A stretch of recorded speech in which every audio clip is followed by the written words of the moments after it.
لا تتنقب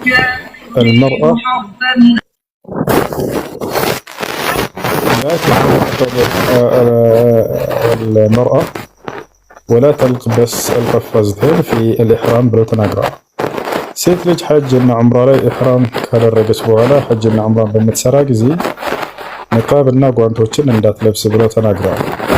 ነገር ግን ወንዶች ካጠገቧ የሚሆን እስከሆነና የሚያዩት ከሆነ የዛኔ ትሸፍናለች፣ ችግር የለውም። አሁን ላይ ደግሞ በአብዛኛው እንደዚያ ነው የሚሆነው። አላህ ሱብሓነሁ ወተዓላ እንዲያስተካክል እለምናለሁኝ። ወንዶችና ሴቶች እየተጋፉ ያደርጋሉ በዚያ ቦታ ላይ እንደምናየው በተጨባጭ ከቦታ እጥረት ይመስለኛል። አላህ አለም።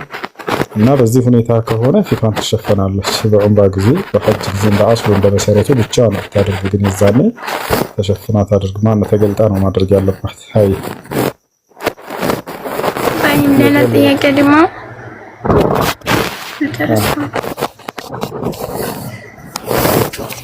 የኔ አያቶች ማለት አቃቸውም እኔን ሳልወለድ በፊት ነው የሞቱትና አሁን ለነሱ ዱዓ ማና እስትግፋር ማድረግ ይችላል ማለት ሶላት ይስገዱ ማይስገዱ ማለቀም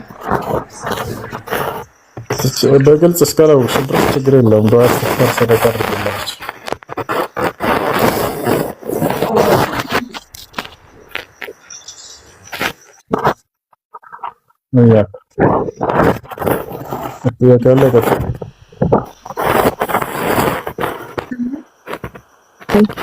ጥያቄ ያለ ይቀጥል። አለይኩም ሰላም። ጥያቄ ነበረ።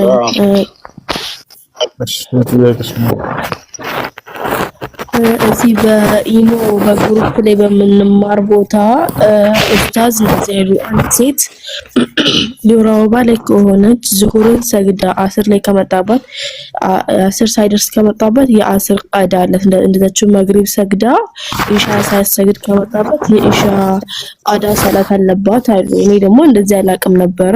እንዴት ነው አለብን? ተሳስተን ወቅቱ እስካልገባ ድረስ ቀዳ የለባትም። አይ ወቅቱ እስካልገባ ድረስ የዚያ ቀዳ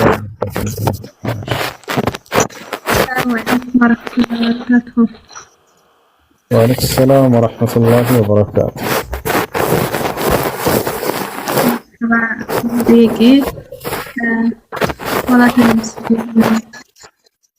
መቅሪብ ታንሰግድ ሰዓት ሊገባው ተንቀስ ምክንያት ምናምን መቀደም ያለበት የገባው ነው ወላ ያለፈው? ወቅቱ የገባበትን ሶላት ቀድመሽ ከሰግደሽ ከዚያ በኋላ ያለፈውን ቀዳ ከዋጅብ በኋላ ከወቅቱ ከገባ በኋላ ትሰግጃለሽ በቀዳ። ወአለይኩም ይሰማል? ሁሱ አንዴ ሰላም ይሰማል። طيب ለሁለተኛ ደግሞ አንድ ሴት ለምሳሌ የንፋስ አደም ማለት በሁለት ቀንም ያኔ ወደ ወልዳ ምናምን ከሰዓታት በኋላ ሊያቋርጥ ይችላልና ግዴታ ያኔ 40 ቀን ወላ 8 ቀን 3 ሳምንት እንደዛ ይቆይ አይባልማ። ካላለባት አጥባ መስገድ አለባት። ምንድን ነው እሺ?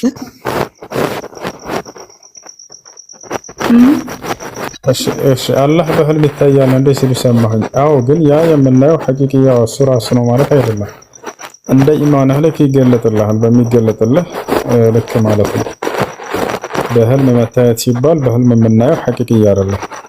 ያ ነው ያ ራሱ ነው ማለት አይደለም። እንደ ኢማንህ ልክ ይገለጥልሃል። ምንድነው ያልኩት? ጥያቄው ነው በመሃል ራሱ ገብቶ ነው። ጥያቄሽ ምንድነው እህት? እኔ ያልኩት አንድ ሴት የወለደች ሴት አልኩኝ። ኧረ ወይኔ በቪዲዮ የኒፋስ አደም ማለት ያኔ ግዴታ 40 ቀን ምናምን መቆየት የለባትም ወይ? መቆየት ግዴታ አይደለም አይደለ? ተጠራይ ከደም ተለላት ማለት ነው። 40 ቀን ሳይሆናት አዎ ከልጅ ደሙ ከጸዳች 40 ቀን ባይሆንም እዛኔ መስገድ አለባት። እሺ በመሃል ልግባና አንድ ጥያቄ ነበር ይሁን። እሺ ሰውየው ሚስት ያለው ሌላ ሰው ሲጠይቀው ሚስት የለኝም አለ። ሚስት የለኝም ማለት ኒካሁን ያወርደዋል ወይስ እንዴት ነው የሚሆነው ሁክሙ? ይህ በዑለሞች መካከል ሁለት ሐሳብ አለ። ግማሽ ዑለሞች ያው ይወርዳል ብለው ይተናገራሉ። ሌሎች ደግሞ ፍችን እስካላየተ እስካላሰበ ድረስ ኒካ አይወርድም ብለዋል። ይሄ ነው ትክክለኛ።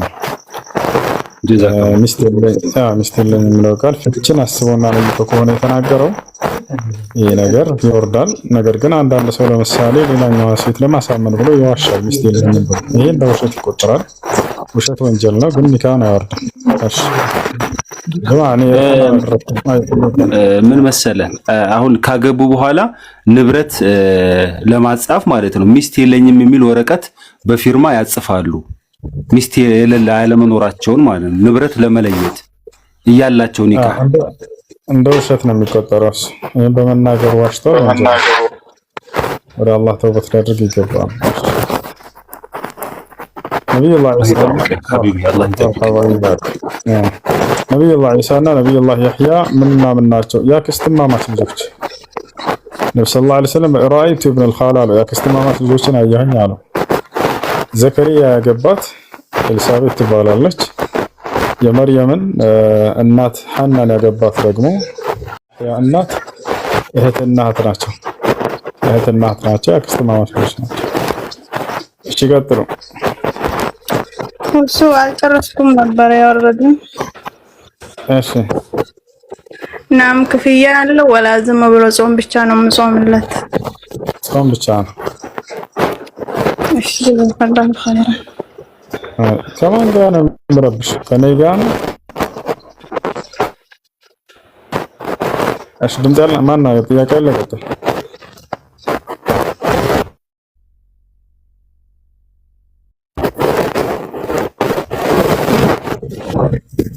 عليك السلام.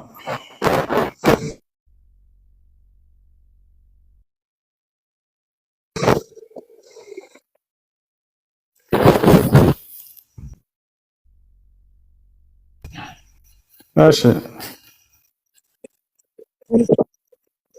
ታሪካዊ ማስረጃ ወይ ምናምን ኢቨን ኢስላሚክ ማስረጃ አለው ብሎ ይጠይቃሉና ከረሱል መኖሩን የሚያሳይ ማስረጃ አለው ብሎ ይጠይቃሉ። ጥያቄው ስህተት ነው፣ ግን እንመልስላቸዋለን። ምክንያቱም በዚህ ሚዛን ቢመጡ እነሱ ቢመዘን ወፍ ምንም አይነት ማስረጃ የለም። አንደኛ ይሄ ነው። ሁለተኛ አዎ ከነቢያችን ሰለላሁ ዐለይሂ ወሰለም በፊት ኢስላም እንደነበር ነብዩ ሰለላሁ ዐለይሂ ወሰለም ሲጠብቁ እንደነበሩ ሰዎች እርሳቸው ይመጣሉ ብለው አላህም በብቸኝነት የሚገዙት ወለዶች እንደነበሩ የሚመሰክር ሰልማን አልፋሪሲን ማንሳት በቂ ነው። የሰልማን አልፋሪሲን ታሪክ ቀጥታ ያስቷቸው። እርሱ ከነብዩ ሰለላሁ ዐለይሂ ወሰለም ነብይነት በፊት የነበረ ሰው ነው። ስለዚህ እርሱ ይመጣሉ ብለው ሲጠብቁ ከነበረ አንድ አማኝ ነበር፣ በአላህ የሚያምን ሰው ነበር። ያው እሱ በቂ ነው። እሺ እና አብዱላህ ኢብኑ ሰላም ሌሎችም የመጨረሻ ዘመን ነብይ ይመጣል ብለው ኢስላም በትክክለኛው መንገድ ላይ እንዳለ ያምኑ የነበሩ ሰዎች ናቸው። እነሱን ታሪክ ንገሯቸው። ኦኬ እሱ ይሄኛውን እንትን ማስረጃ የምናገኘው ከቁርአን ነው ወይስ ከታሪክ ማግኘት እንችላለን? ከታሪክ ያ ታሪክ ግን በሐዲሶች ውስጥ ተጠቃሎ ይገኛል። ጀዛከላሁ እሱ ወያኩም አላህና መልእክተኛው የተናገሩት ሳይሆን ከዛ ውጭ ነው አይደል የሚፈልጉት? ችግር የለውም። ነብዩ መሐመድ ከተናገሩት አንቀበልም ብሏቸዋል። ጥሩ። አላህ ከተናገረው አንቀበልም። ጥሩ።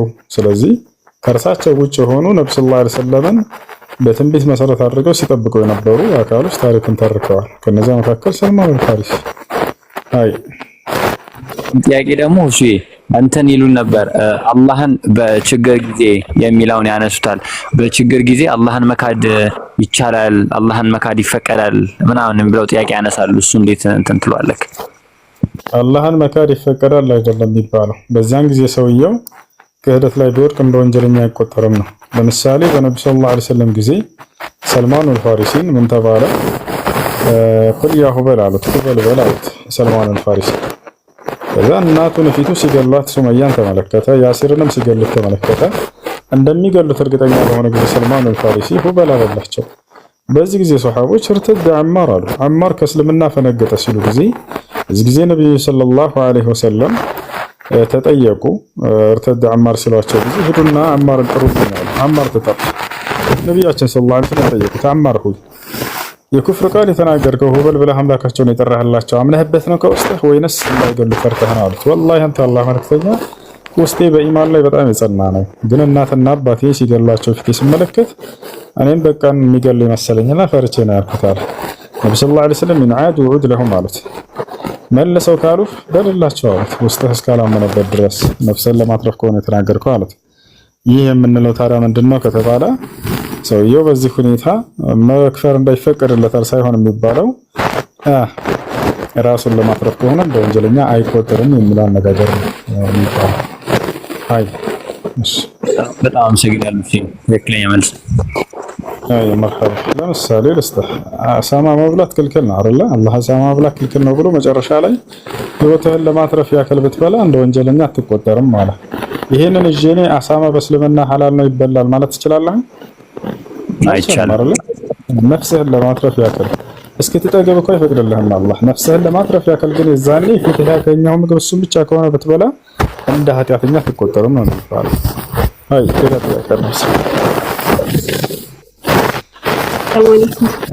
ወአለይኩም ሰላም ወራህመቱላህ። ሱረቱል በቀራ 248 እና 49 አብራራልኝ በትንሹ።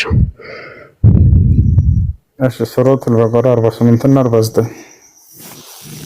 እሺ ሐሳብ ንገሪ።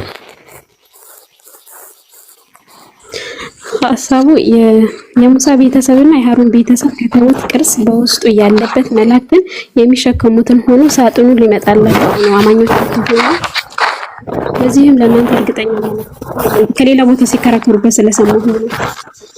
ችግር የለም። ወዝ ከላይ ሰላም ነው አንተ ሁሉ ሰላም አለ አልሐምዱሊላህ። ጥያቄዎች ነበሩኝ። አሁን የሷን ጨርስና እኔንም ታስተናግደኝ አይደል? አይ እሺ ችግር የለም። እሺ በዚያ ላይ ታቦት የሚል ቃል አይተሽ ነው አይደል? እሱ ሲያወሩ ሰምተሽ ነው እህት? አዎ እሱን ሲያወሩ ሰምቼ ነው። አዎ አንደኛ እያወራ ያለው ምንድነው ከተባለ ታቦት የሚል የአረበኛ ቃል ነው። ታቦት ማለት ሳጥን ማለት ነው እንጂ ይሄ ታቦቶች የሚያስቡት አይደለም። ቃሉ አረበኛ ጋር ስለተመሳሰለ ክርስቲያኖች የሚናገሩት ታቦት ለማለት አይደለም። ታቦት ማለት ሳጥን ማለት ነው። እሺ ሳጥን ማለት ነው። ሙሳ አለይሂ ሰላም በሌላ ቦታ ላይ የሙሳ ገና እንደተወለደ እናቱን አላህ Subhanahu Wa Ta'ala አንቅድፊ ፊ ታቦት ይላታል። ሳጥን ውስጥ አስገቢውና ልጁን ፍቅፊ ፊልየም በውሃ ውስጥ በውሃው ላይ ወርውሩ ብሎ ተናግሯል። ስለዚህ ታቦት ለሚል ቃል አላህ Subhanahu Wa Ta'ala ተጠቅሞታል። ማን ነው ሳጥን ማለት ነው እንጂ ታቦት ሰዎች እንደሚያስቡት አይደለም። ስለዚህ እዛ ቦታ ላይ ምንድነው ታዲያ ከተባለ በእስራኤላውያኖች ጊዜ ከኔ ጋር ድምጽ አለ እኔ ጋር አይሰንትን የለም እኮ እሺ ልጅው እነሱ ላስተናግድና እንደገና ተቸገረው እስኪ እና በእስራኤላውያኖች ጊዜ ሳሙኤል የሚባል ነብይ ነበር። በዚህ ነብይ ጊዜ ጂሃድ ታዘዙ እስራኤላውያኖች ጠላት ሊያጠቃቸው ባለ ጊዜ ከታዲያም መሪ መረጠልን አሉ። መሪያቸው ተመረጠ። ይህ መሪ ለመመረጡ ምስክር እንፈልጋለን አሉ እነዚህ ሰዎች። ስለዚህ ተአምር እንፈልጋለን ባሉ ጊዜ መላእክቶች ተሸክመውት ወደ እናንተ የሚያመጡት የሆነ ሳጥን ይመጣላችኋል አላቸው። وقال لهم نبيهم ነብያቸውም አላቸው ይላል إن آية ملكه የእርሱን የንግስናው የመመረጡ በእናንተ ላይ ምልክቱ አየቲየኩም التابوت فيه سكينة من ربكم ሳጥን ወደ እናንተ ሊመጣላችሁ ነው መላእክቶች ተሸክመውት በእርሱም ውስጥ ከጌታቸው ያለ እርጋታ ለእናንተ ሲኖር አላቸው። ማለት ሳጥኑ መጥቶ በሚቀመጥ ጊዜ እነዚህ ሰራዊቶች እርጋታን መረጋጋትን በውስጣቸው ያገኛሉ ጠላትን ሊዋጉ ባሉ ጊዜ። وبقية مما ترك آل موسى وآل هارون የሙሳና የሃሩን ቤተሰቦች ከተውትም ቅሪት በውስጡ ይገኝበታል። تحمله الملائكة መላእክቶች ተሸክመውት ወደ እናንተ ያመጡታል። إن في ذلك لآية لكم إن كنتم مؤمنين አማኞች እንደሆናቸው በዚህ ውስጥ ለእናንተ ተአምራቶች አሉበት እያለ ይናገራል። ይሄ ነው። ስለዚህ ተአምር ነው በዘመኑ አዩትና ሄደ ተከሰታለት እንጂ የሚቆይ ተአምር ያለው አንድም ነብይ የለም። የሁሉም ተአምራት በየዘመናቱ አልቋል በየነብያቱ ጊዜ። ሙሳም ያቺ በትሩ ልክ እንደሆነ ዒሳም ባስተማሩ ጊዜ ያ የሰሩ ተአምር አለቀ خلاص። አሁን المعجزة الخالدة هو القرآن العظيم ዘላለማዊ የሆነ ተአምር ግን የነብዩ ሰለላሁ ዐለይሂ ወሰለም ቁርአን እርሱ የማይበረዝ የማይለወጥ የማይቀየር ብቸኛው ተአምር ለነብዩ ሰለላሁ ዐለይሂ ወሰለም የተሰጣቸው እርሱ ቁርአን ነው። እስከ ዘመኑ ፍጻሜ ድረስ የሰው ልጆች መመሪያ ሆኖ ይቆያል፣ ምንም የማይበረዝ እና ይህ ነው። ሌሎቹ ግን ተአምራቶች በዘመናቱም ያልፉ ናቸው። ያ ታቦት እኛ ጋር አለ የሚሉት ያ በፍጹም ወዲያው አይተውት ያለፈ ነገር እንጂ የሚዘወትር ነገር አልነበረም። እሺ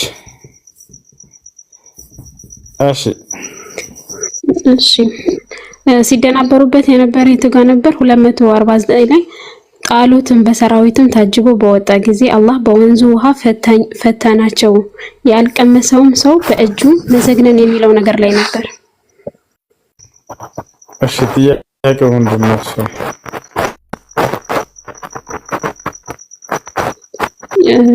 ጥያቄው የጠጣው ሰው ከኔ አይደለም ያልቀመሰውም ሰው በእጁ መዘግነን የሚለው ነገር ላይ ነበር። ይሄ ምን ማለት ነው? እሱ ፈተና ነው። ፈተና ተደርጎላቸው እንዳጠጡ ከተባሉ በኋላ ومن شرب منه فليس مني ከርሱ የጠጣ ከኔ አይደለም ومن لم يطعمه فإنه مني ከርሱ ደግሞ ያልተመገበ ከኔ አይደለም ይላል።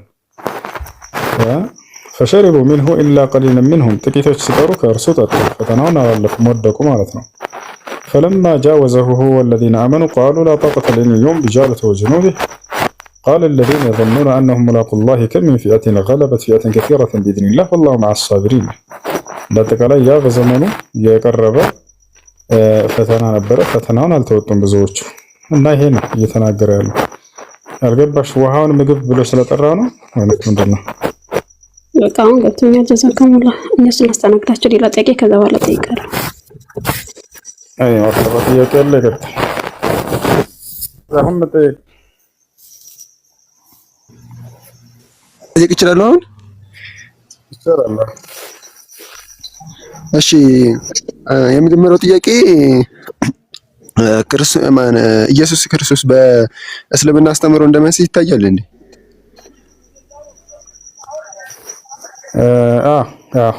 በእስልምና አስተምሮ መሲህ ነው እርሱ። አላህ በርካታ ቦታ ላይ መሲህ ብሎ ይጠራዋል፣ ክርስቶስ ብሎ ይጠራዋል። የተቀባ የተመረጠ ማለት ነው። እሺ እና ኢየሱስ እዛው እኔ መሲህ ነኝ የሚልበት ቦታ ካለ እስኪ አንድ ቦታ አሳይ። ቁርአን የአላህ ንግግር ነው። አላህ እንጂ ተናጋሪው መሲህ አይደለም። ነገር ግን መሲህን አላህ ራሱ ተናግሯል በቁርአን ላይ። ኦኬ እሺ እንደዛ ከሆነ የኢየሱስ የአላህ ቃል መሆኑን የሚገልጽ የቁርአን ክፍል አለ? ላ በአላህ ቃል የተገኘ መሆኑን ነው የሚገልጸው። አላህ በቃሉ አዳምን አስገኝቷል፣ ሰማይን አስገኝቷል፣ ምድርን አስገኝቷል፣ ክርስቶስንም አስገኝቶታል። ማርያም በጠየቀች ጊዜ እንዴት ልጅ ለኔ ሊኖረኝ ይችላል ወንድ አልነካ ሲሆን ያላመነዘርኩ ሲሆን ባለች ጊዜ አላህ ኮን ይለዋል፣ በቃሉም ያስገኘዋል፣ ይፈጥራል ተገለጸ። قالت ربي أنى يكون لي ولد ولم يمسسني بشر قال كذلك الله يخلق ما يشاء إذا قضى أمرا فإنما ምንም ይሰማኝ አይደለም ግን አሁን አይሰማም? ኧረ በጣም የሚረብሽ ነገር አለ። አሁን ቆሟል። እሺ ቀጥልልኝ። አሁን እሺ ከተሰማን ቀጥል።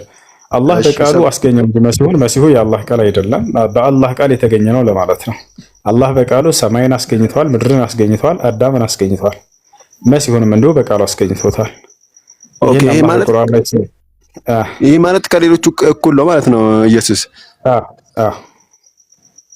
ኦኬ እሺ ሌላ አንድ ጥያቄ ልጨምርልኝና ማለት ነው።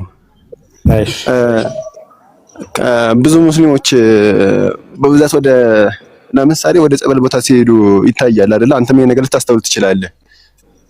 እሺ እና አሁን ለምሳሌ ወደ ጸበል ቦታ ሄደው አንዳንዶቹ እዛ ታምር ከተደረገላቸው ሃይማኖታቸው ሊለውጡ የሚችሉ አሉ፣ ወደ ክርስትና የሚሄዱ አሉ።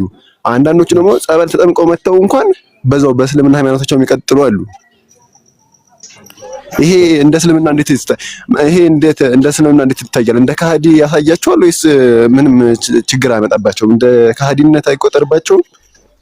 እሺ በጣም ጥሩ። ለሁለት ይከፈላል። አንደኛ ባለማወቅ ጥፋት ላይ የሚወድቅ ሰው ይሄ እንደ ኃጢአት አይቆጠርበትም። አምላክ አላህ በቁርአን ላይ ሲናገር ወለይሰ ዐለይኩም ጅናሑን ፊማ አኽጠእቱም ቢሂ ወላኪን ማ ተዐመደት ቁሉቡኩም ይላል ሱረቱል አሕዛብ ላይ። ሳታውቁ በሰራችሁ ስህተት ኃጢአት የለባችሁም፣ ነገር ግን እያወቃችሁ ከልባችሁ አስባችሁ የሰራችሁት ያኔ ነው ኃጢአት የሚኖርባችሁ ይላል። ያ ነው። ታዲያ ይህ ነገር ወደ ክህደት ወይንም ከእስልምና የሚያስወጣ ነገር ነው ወይ ወደሚለው ስንመጣ እዚያ ቦታ ላይ የሚፈውሰው ክርስቶስ አምላክ ተብሎ የሚታሰበው አዎ እውነት ነው እሱ አምላክ ነው ፈዋሽ ነው ብሎ አምኖ ከሆነ ሰው እየሄደው አዎ የዛኔ ይከፍራል፣ ከእስልምና ይወጣል። ነገር ግን እንዳው አምላኬ አላህ ነው እንዳው ስለተጨናነኩኝ ጤናዬን ለማግኘት የማገኝ መስሎኝ ሄድኩኝ ብል ሰውየው እንደ ኃጢአተኛ ይቆጠራል እንጂ አምላኩን ክዷል ሊባል አይችልም። ይሄ ሰውዬ እሺ ቁርአኑ ላይ ክርስቲያኖችንና አይሁዶችን እንደ ጓደኛ ነው እንደ ዘመድ አድርጋችሁ አትያዙ ይላል። እሺ እንደሱ አይደለም። እሱ የሚናገረው ስለ ጠላቶቹ አስመልክቶ ነው። ክርስቲያኖች ወይም አይሁዶች ለሁለት ይከፈላሉ። የሚጋደሉና የማይጋደሉ ሰላማዊ የሆኑ ናቸው። የማይጋደሉትን ሰላማዊዎችን እንዳውም መልካም ዋሉላቸው ነው የሚለው አላህ በቁርአን ላይ ሱረቱል ሙምተሒና ላይ ሁለተኛው ገጽ ላይ ሲናገር ምን ይላል? ላ የንሃኩም አላሁ ዐኒል ለዚነ ለም ዩቃቲሉኩም ፊዲን ይላል። እነዚያን በሃይማኖታቸው ያልተዋጓችሁን ከሃዲዎች መልካም ብትውሉላቸው አልከለክላችሁም፣ መልካም ዋሉላቸው፣ አስተካክሉ፣ ወደ እነርሱ አስተካካዮችን ወዳለሁና እያለ አላህ ይናገራል። ሁለተኛ ደግሞ የሚጋደሉትን አስመልክቶ የሚናገሩ ነው። እነዚያን ነው እየተናገረ ያለው በሱ አገላለጽሽ።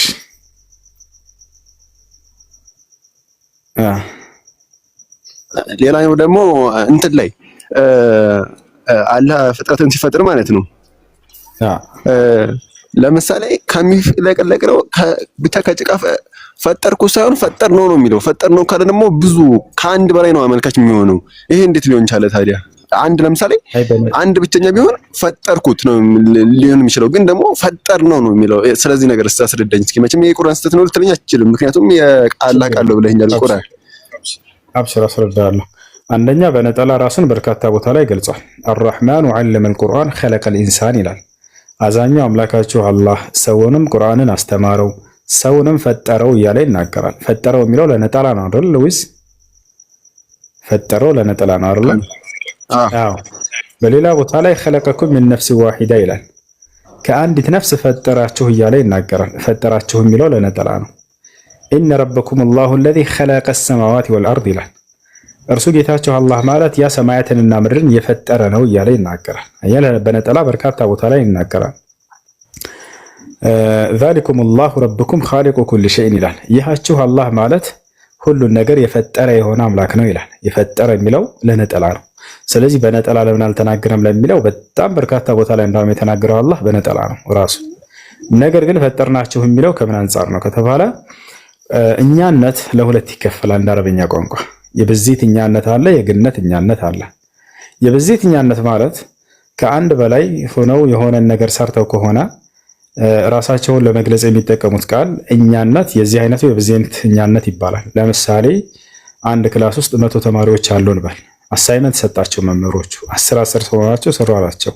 ሰርተው መጡ። ከመካከላቸው አንዳቸው የሰሩትን አሳይመንት ወጥቶ በሚያቀርብ ጊዜ እኛ የሰራነው አሳይመንት ይላል። ከበስተጀርባው ስንት ሰዎች አሉ? 9 ሰዎች አሉ። ይሄ ልጅ የዚህ አይነቱ እኛነት ምን ይባላል? የብዜት እኛነት ይባላል። ብዙ ሆነው ሰርተው አንድን ስራ ከመካከላቸው አንዳቸው ወጥቶ በሚገልጽ ጊዜ የሚጠቀመው ቃል እኛ ብሎ ይናገራል። የዚህ አይነቱ እኛነት የብዜት እኛነት ይባላል። ሁለተኛው እኛነት ደግሞ የግነት እኛነት የሚባለው ነው፣ ወይንም የክብር እኛነት። የዚህ አይነቱ ደግሞ አንድ አካል ብቻውን ሆኖ ሳለ ሰርቶ ያንን ገናናና ታላላቅ ስራዎችን በመስራቱ ራሱን ክብሩና ልቅናውን ለመግለጽ ግነቱን ለመግለጽ እኛ እንዲህ አድርገን ብሎ የሚናገረው ነገር ማለት ነው። ለምሳሌ ይህን መንግስታቶች ይጠቀሙታል። መንግስት አይተህ ከሆነ እኔ ያደረኩት አይልም፣ እኛ እንዲህ አድርገን ለዚች ሀገር ብሎ ይናገራል።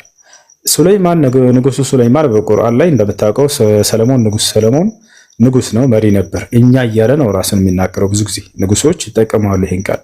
ለምሳሌ ከተባለ በሱረቱ ነምል ላይ ይናገራል። ወዑሊምና መንጠቀ ጠይር ወኡቲና ሚን ኩል ሸይን ኢነ ሃዛ ለሁወል ፈድሉል ሙቢን ይላል። የአዋፋቶችን ቋንቋ ተስተማርን ይላል። ተስተማርኩኝ አይደለም፣ ተስተማርን። ከሁሉም ጸጋም ተሰጠን ይላል። ተሰጠሁ አይደለም የሚለው በነጠላ ተሰጠነ ይላል። ልክ እንዲሁ ፈርዖን ንጉስ ነው እንደምታውቀው። እርሱ ሲናገር ይላል ቃለ አለም ኑረቢከ ፊና። ፈርዖንም አለ የሚለው ለነጠላ ነው። ግን ይሄ ነጠላ ሆኖ ምን እያለ ይናገራል? አለም ኑረቢከ ፊና አለው ሙሴን። እኛ በመካከላችን በእኛ ውስጥ አላሳደግንህምን? አላሳደግኩህም አይደለም ያለው በነጠላ አላሳደግንህምን ያለ ይናገራል። ወለቢስተ ፊና በእኛም ውስጥ አልቆየህምን? በእኔ ውስጥ አይደለም ያለው ከእርሱ ዘንድ ነበር ያደገው እኛ እያለ ግን ራሱን ይገልጻል። በሌላ ቦታ ላይ ልክ እንዲሁ ኸድር የተባለ ታላቅ ሰው አለ። ሙሴን ያስተማረ የሆነ ታላቅ ሰው ነው። ይህ ሰው ፈኸሺና አንየርሂቀሁማ ጡግያነን ወኩፍራ ይላል። ፈኸሺና ፈራን እያለ ይናገራል። ፈራሁ ብሎ ራሱን ሊገልጽ ሲገባ ማለት ነው።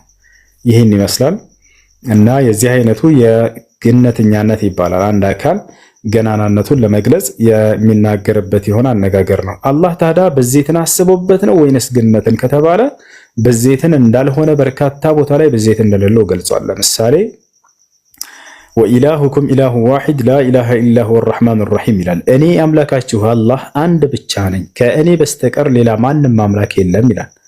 እሺ ሁለት ሊሆን ይችላል ወይ እንዳንል ሁለትንም አንስቶ በፍጹም ሁለት አይደለሁም ብሎ እሱንም አውግዞታል። የቱ ጋር ከተባለ ሱረቱ ነሕል ላይ ምን አለ?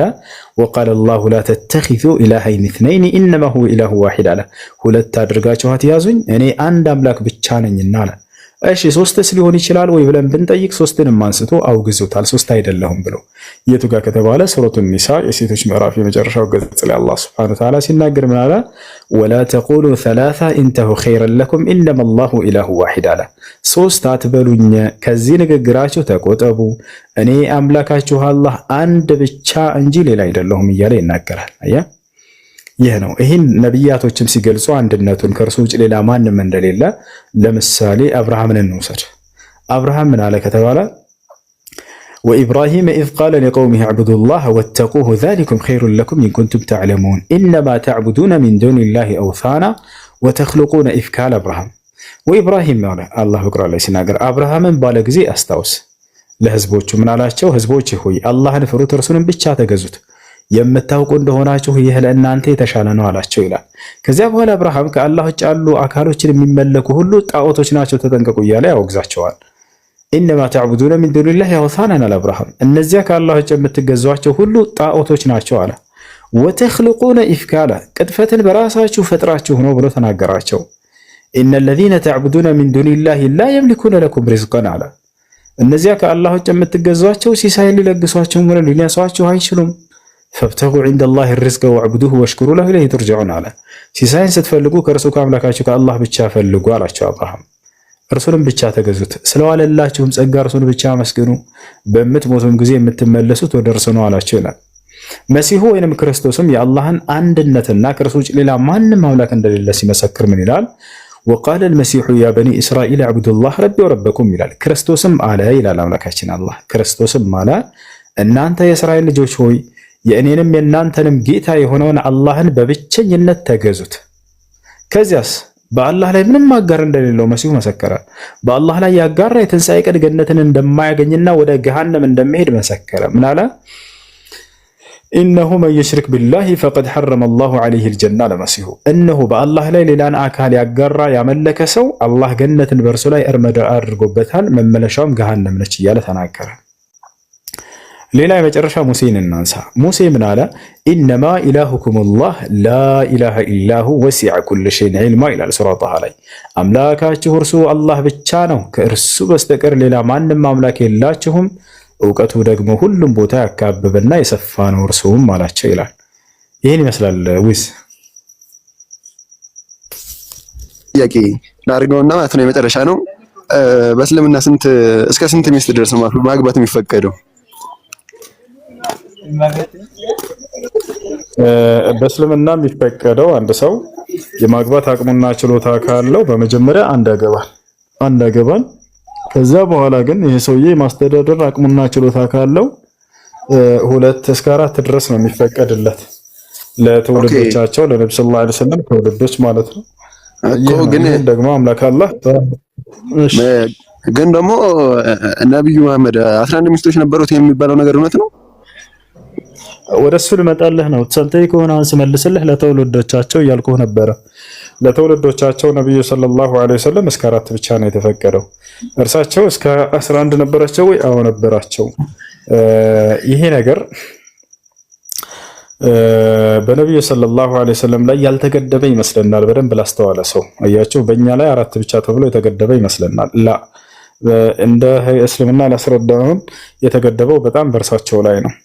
በእርሳቸው ውጭ ላይ ግን ያልተገደበ ሆኖ ነው የምናገኘው። እንዴት ከተባለ ለምሳሌ ነቢያችን ሰለላሁ ዐለይሂ ወሰለም ከዚህ በላይ ማግባት አይችሉም። ታውቃለህ? ይሄን ቢሞቱባቸው ሚስቶቻቸው ያለ ሚስት ሊቀሩ ሁላ ይችሉ ነበር። አላህ በቁርአን ላይ ምን አለ? ላ የሒሉ ለከ ኒሳኡ ሚን ባዕድ አለ። ሙሐመድ ሆይ ከዚህ በኋላ ሴትን ማግባት ለአንተ አይፈቀድም አላቸው። እነዛ ቢሞቱም ተጨማሪ ማግባት አይችሉም ነበር። እኛ እስከተባለ እኔ ለምሳሌ 4 ሚስቶች አግብቼ እየኖርኩኝ እያለሁኝ ቢሞቱብኝ እነዚህ እንደገና ሌላ ማግባት እችላለሁ። 4 እነዛ ቢሞቱ ሌላ 4 ላገባ እችላለሁ። አየህርን በእርሳቸው ላይ ግን ይሄ እርም ነው። ያለ ሚስት ባዶ ቢቀሩም ራሱ ከዚህ በኋላ ለአንተ ሚስት ማግባት አይፈቀድም ተከልክለሃል ብሎ አላህ Subhanahu Wa Ta'ala ገድቦባቸዋል። ይሄን ይመስላል። እሺ ከዚህ ይሄ ነገር ምናልባት ጓም የሚያደርገን ከሆነ ላለፉት ነብያት ራሱ ተደንግጎ የነበረ ነገር እንደነበር አላህ በቁርአን ላይ ይናገራል። ወለቀድ አርሰልና ሩሱለን ሚን ቀብሊክ ይላል ወጀዐልና ለሁም አዝዋጀን ወዙርያ አለ። ሙሐመድ ሆይ በእርግጥም ካንተ በፊት ነብያቶችን ልኬያለሁ ለእነርሱም ሚስትን አድርጌላቸዋለሁ ሳይሆን ሚስቶችን አድርጌላቸዋለሁ እያለ ይናገራል። እንደሚታወቀው በታሪክም በመጽሐፍ ቅዱስም በቁርአንም ነብያቶች ከአንድ በላይ ሚስቶች ነበራቸው። አምላክ በዚህ ላይ በፍጹም አልተቃወማቸውም። ለምሳሌ አብርሃም ከአንድ በላይ ሚስት ነበረው። ሰለሞን ከአንድ በላይ ሚስት ነበረው። ዳዊት ከአንድ በላይ ሚስት ነበረው። ሙሴ ከአንድ በላይ ሚስት ነበረው። የትኛውም ቦታ ላይ ግን አምላክ ይሄንን ከአንድ በላይ ማግባታቸውን የተቃወመባቸው ቦታ አይገኝም ማለት ነው። ይሄን ይመስላል። ታዲያ ዓላማው ምንድነው ወደሚለው እንምጣ። የስሜት ጥምን ለማርካት ከሆነ ይሄ ስህተት ነው የሚሆነው። ሰው አሁን እንደዛ አድርገው ነው የሚያስበው ነብያቶች ከአንድ በላይ ማግባታቸውን። ነገር ግን አይደለም።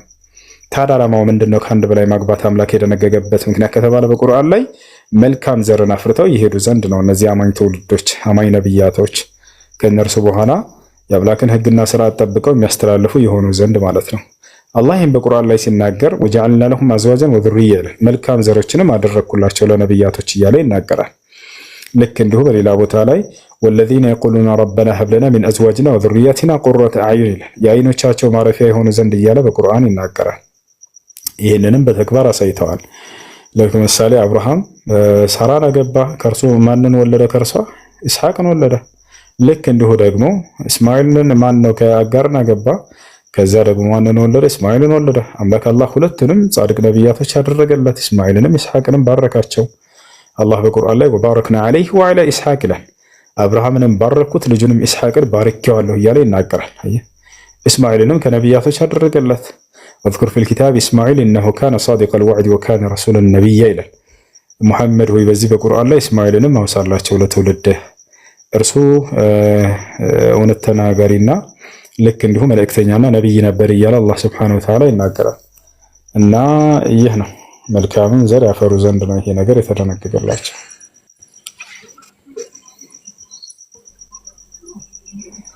እሺ ሰላም አለይኩም ወራህመቱላሂ ወበረካቱ። አንዴ መረጋጋት። ውዝ ጨርሰሃል? ጨርስ። እሱ ጨርሻለሁ። ግን ወደ እስልምና ለመምጣት ምንድን ናቸው መስፈርቶቹ? ወደ እስልምና ለመምጣት አንድ ሰው ስለ ኢስላም አንዴ ባጭሩ ላስረዳ። እሺ ውዝ ከዚያ በኋላ እስልምና ሲገባ ሰውየው ምን ማለት እንዳለበት ምን ምስክር ቃል መስጠት እንዳለበት እሱ እነግርሃለሁ። ኢስላም ማለት እንግዲህ አምላክ በሰው ልጆች ላይ በነብያት በኩል ለሰው ዘር ሁሉ የደነገገው ብቸኛው መለኮታዊ ሃይማኖት እንደሆነ ይነግረናል። ካለፉት ነብያት ጀምሮ አላህ በቁርአን ላይ ሲናገር ምን ይላል? ኢነ ዲነ ዒንደላሂል ኢስላም ይላል። ከኔ ከአምላካችሁ ዘንድ እውነተኛው ሃይማኖት እስልምና ሃይማኖት ብቻ ነው እያለ ይናገራል። በሌላ ቦታ ላይ ወረዲቱ ለኩሙል ኢስላም ዲና ይላል። እስልምናን ሃይማኖት ብቻ ወደድኩላችሁ ደነገግኩላችሁ እያለ ይናገራል። በሌላ ቦታ ላይ ለቀደሙት ነብያት ሁሉ ደንግጎት እንደነበር ሲናገር በሱራ ሹራ 2ኛው ገጽ ላይ ሸርዐ ለኩም ሚነ ዲን ማ ወሳ ቢሂ ኑሐን ወለዚ አውሐይና ኢለይከ ወማ ወሰይና ቢሂ ኢብራሂመ ወሙሳ ወዒሳ ይላል። እነሆ ይህን እስልምናን ሃይማኖት ደነገግኩላችሁ ከዚህ በፊት ለኖህ ለአብርሃም ለሙሴና ለክርስቶስ ደንግጌው የነበረውን ሃይማኖት እያለ ይናገራል ማለት ነው። ስለዚህ ለቀደሙት ነብያት ሁሉ ደንግጎላቸው የነበረው ሃይማኖት እርሱ ነው። እነዚህ ነብያቶች ራሳቸው ደግሞ ወደ ኢስላም ትውልዶቻቸውን ሲሰብኩ እናያለን። ለምሳሌ ያዕቆብን ብታዩት ምን ይላል? ወያዕቆብ ያ በኒየ ኢነላህ አስጠፋ ለኩም ዲነ ፈላ ተሙቱነ ኢላ ወአንቱም ሙስሊሙን አለ። ያዕቆብ ምን አለ? ልጆቼ ሆይ እነሆ አምላካችሁ አላህ አንድ ሃይማኖትን እስልምናን ብቻ መርጦላችኋል፣ አደራ ልጆቼ ሙስሊሞች ሆናችሁ እንጂ እንዳትሞቱ ይላቸው ነበር። ልጆቹም ይህን ተቀብለው ወነሕኑ ለሁ ሙስሊሙን ይላሉ። እኛ ለእርሱ ለዓለማቱ ጌታ እጅ ሰጠን ታዛዦች ሙስሊሞች ነን ይላሉ። ዮሴፍ ከያዕቆብ ልጆች መካከል ተመርጦለት ነበር። በግብፅ ሀገርም ላይ አምላክ አላህ ሱብሓነሁ ወተዓላ ንግስናንና ሹመቱን ሰጥቶት ነበር። ታዲያ የያዕቆብ ልጅ ዮሴፍ ሃይማኖቱን ምን ሲል ገለጸ? ተወፈኒ ሙስሊመን አለ። አምላክ ያላህ ሆይ አደራ ሙስሊም አድርገህ ግደለኝ አለ ይላል። ያ ነው። አብርሃም ሙስሊም እንደሆነ ቃል በቃል አላህ ሱብሓነሁ ወተዓላ በሱረቱል አሊ ዒምራን ምዕራፍ 3 ቁጥር 67 ላይ ሲናገር ምን ይላል? ማ ካነ ኢብራሂሙ የሁድየን ወላ ነስራንየን ወላኪን ካነ ሐኒፈን ሙስሊማ ወለም የኩን ሚነል ሙሽሪኪን ይላል። አብርሃም አይሁድም አልነበረም፣ ክርስቲያንም አልነበረም፣ በእኔ በአላህ ላይ የሚያጋራም አልነበረም ካለ በኋላ ነገር ግን ወደ እውነት የተዘነበለ ሙስሊም ነበር እያለ ይናገራል ማለት ነው። ሌላው ማነው? የሐዋርያቶች እምነት። ሐዋርያቶች ቃል በቃል በሱረቱል ማኢዳ ምዕራፍ 5 ቁጥር 111 ላይ ፈለማ ምን ይላል? ወኢዝ አውሐይቱ ኢለል ሐዋርይን አን አሚኑ ቢ ወቢረሱሊ ቃሉ አመና ወሽሀድ ቢአንና ሙስሊሙን ይላል። ሐዋርያቶች ቃል በቃል እኛ ሙስሊሞች ነን እያሉ ይናገራሉ። ይህን ኢስላም ያስተማራቸው ማን ነው ከተባለ ክርስቶስ መሲሁ። ሙስሊም ብሎ ማለትን ማለት ነው። ታዲያ ወደሚለው ስንመጣ አንድና ብቸኛ ለሆነው አምላክ መታዘዝና እርሱን በፍጹም መገዛት ማለት ነው። ይህ ነው እና ኢስላም ላይ ስትመጣ ጊዜ የቀደሙት ነቢያቶች የነበሩበትን መንገድ የአብርሃም የይስሐቅ የያዕቆብን መንገድ ነው የምትከተለው። አምላካችን አላህ ሱብሓነሁ ወተዓላ እርሱ በማንነቱም በምንነቱም አንድ ብቻ ነው። ለእርሱ በፍጹም አጋር የለውም። ገብተዋል። አንድ ብቻ ነው እርሱ። ቁል ሁወ አላሁ አሐድ እኔ አምላካችሁ አላህ አንድ ብቻ ነው ይበላቸው እያለ ይናገራል። የሚገርም ይሄ የቁርአን አንቀጽ የወረደበት ምክንያት በነቢዩ ሙሐመድ ሰለላሁ ዐለይሂ ወሰለም ጊዜ ክርስቲያኖች መጥተው እስኪ ሙሐመድ እንደው የሚጠራውን አምላክ ባህሪውን ይግለጽልን ብለው የክርስቲያን ሊቃውንቶች መጥተው ጠየቋቸው። ምን አሉ? ሲፍ ለና ረበከ ያ ሙሐመድ አሏቸው። ሙሐመድ ሆይ እስኪ ጌታህን ባህሪውን ግለጽልን፣ መገለጫዎቹ ምንድናቸው ብለው ጠየቁ። ወዲያው አላህ መገለጫውን ቁርአን ላይ አወረደ። አጭር 4 ቃላት አንቀጾችን ማለት ነው። ጠያቂዎቹ ክርስቲያን እንደመሆናቸው መጠን ለእነርሱ ያሉበትን ስህተት አርመው ወደ እውነት ይመጡ ዘንድ የሚጋብዛቸው መልስ ነው የሰጣቸው። የመጀመሪያው ምን የሚል ነው? ቁል ሁወ አላሁ አሐድ ሙሐመድ ሆይ እርሱ አላህ አንድ ብቻ ነው በላቸው አለ። ለምን ይሄን አላቸው? ምክንያቱም አንድም ሶስትም ነው ብለው ስለሚያምኑ። ስለዚህ የመጀመሪያው እርማት ምንድነው የሰጣቸው ለክርስቲያኖች መልስ? እኔ በማንነቴም በምንነቴም አንድ ብቻ ነኝ አታጋሩብኝ የሚል ነው። ሁለተኛ ምንድነው? አላሁ ሶመድ አላቸው። እርሱ አላህ የፍጥረታቱ ሁሉ መጠጊያና የሚያስቡት ነው ብሎ ገለጸላቸው። ለምን ይሄን አላቸው ከተባለ ከአላህ ውጭ ሌላ ፍጥረታትን መጠጊያ አድርገው ስለያዙ። ገብርኤልን ይጠራሉ፣ አንተ ጠብቀኝ በመንገዴ ላይ። ሚካኤልንም ልክ እንዲሁ ሀገሬን ጠብቅልኝ ወይኔን ጠብቀኝ፣ ወይንም ወደ ማርያም ወደ ክርስቶስ ስለሚሄዱ። ነገር ግን የሁላችሁም መጠጊያ እርሱ አንድ አምላክ አላህ ብቻ ነው በላቸው አለ። ለም የሊድ ወለም ይውለድ አላቸው። ቀጥሎ እርሱ ያ አምላክ አልወለደም አልተወለደም በላቸው። ምክንያቱም እነዚህ ጠያቂዎች አምላክ ወላዲና ተወላዲ ነው ብለው ስለሚያምኑ በፍጹም ይሄ እርሱ ባህሪ እንዳልሆነ አስተምራቸው አለ። ወለም የኩን ለሁ ኩፉወን አሐድ አላቸው። መጨረሻ ላይ ለእርሱ ለዚያ ለአንዱ አምላክ አቻና ቢጤ የሉትም አለ። ለምን ከተባለ ለዚያ ለአንዱ አምላክ ወልድና መንፈስ ቅዱስ የሚባሉ አቻዎችና ቢጤዎች ስላደረጉለት ይሄ ስህተት ነው እያለ እያረማቸው ይህ ቁርአን ወረደ ማለት ነው። እና ነቢዩ ሙሐመድ ሰለላሁ ዐለይሂ ወሰለም አዲስ አምላክን ሳይሆን የሰበኩን የአብርሃም የይስሐቅ የያዕቆብን አምላክ አንዱን አምላክ አምልኩ እያሉ ነው። እርሳቸው በነቢያት መንገድ ላይ የተላኩ የመጨረሻው ዘመን ነቢይ እንደሆነ ይገልጽልናል አምላክ አላህ። ለቀደሙን ነቢያት ሲልካቸው ለነበሩት እና አብርሃም እና ይስሐቅ እና ያዕቆብን እኔ ነኝ ያስነሳኋቸው እያለ የሚናገር አምላክ ነው የገለጠላቸው። እና ይህ ነው ኢስላም ማለት። ወደ ኢስላም ለመምጣት ዝግጁ ከሆንክ የመጀመሪያ የምታደርገው የሻሃዳ ቃል ነው። ስለ አንዱ አምላክ አምላክነት፣ ስለ አላህ አምላክነት መመስከርና በዘመኑ የተላከውን ነብይ እንደ ነብይ መመስከር ነው። ከዚያ በመቀጠል ለዚህ ላመንከውና ለመሰከርከው ለአንዱ አምላክ መስገድ ማምለክ ነው እርሱን እያለ ይቀጥላል ማለት ነው። የእስላም ህግጋቶች መማር ትፈጽማለህ፣ የከለከላቸው ነገራቶች መማር ትጠነቀቃለህ ማለት ነው። ይሄ ነው ውስ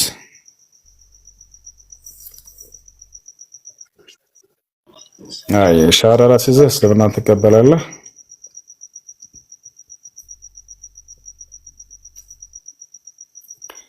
ወይስ ዝግጁ ነህ? ወጣለ መሰለሽ። እሺ ጥያቄ ያለ ይቀጥል። ሰላም አለይኩም። እሱ ወአለይኩም ሰላም ወራህመቱላሂ ወበረካቱ። አይ ሁለት ጥያቄ አለኝና እሺ አንደኛው ለምሳሌ ባልና ሚስት ውስጥ በሚፈጠረው ክፍተት አለመግባባት ባል ሚስቱን ፈትቼሻለሁ ወላሂ ቢላሂ አንቺ ሚስት አይደለሽም ካለ በኋላ ኒካው አለ ወይስ የለም? ማለት በንዴት ነው ያልኩት ምናምን ነው የሚለው እሱ። እሺ በንዴት ከሆነ የተናገረው ንዴት ለሁለት ይከፈላል። አንደኛ ራስን ከመቆጣጠር ውጭ ያስወጣ የሆነ ንዴት አይነት አለ። ራሱን ከመቆጣጠር ውጭ ያስወጣው ንዴት ከሆነ ይሄ ኒካሁ አይወርድም። ሁለተኛ ግን ያን ያክል ከባድ የሆነ ንዴት እስካልሆነ ድረስ የሰውዬ ከእስልምና ማን ነው ከኒካሁ እንትን አይልም፣ ይወርዳል። ቀለል ያለ ንዴት ከሆነ ከባድ ንዴት ከሆነና ራሱን ከመቆጣጠር ውጭ ያስወጣው ንዴት ከሆነ ነው ኒካሁ እንትን የማይወርደው።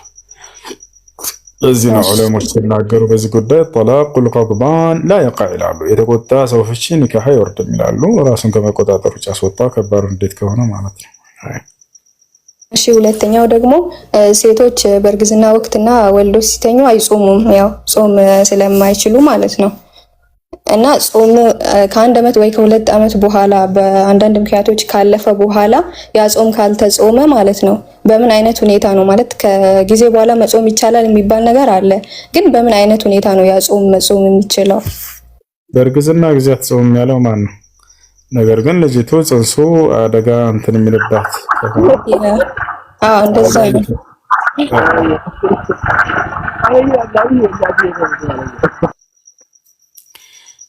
በህይወቷ ላይ አደጋ የሚፈጥርባት ከሆነ የዛኔ ታፈጥራለች፣ ችግር የለውም። በሌላ ጊዜ ቀዳ ማውጣት፣ ያኛው ቀጣዩ ረመዳን ሳይገባባት ቶሎ ቀዳ ማውጣት።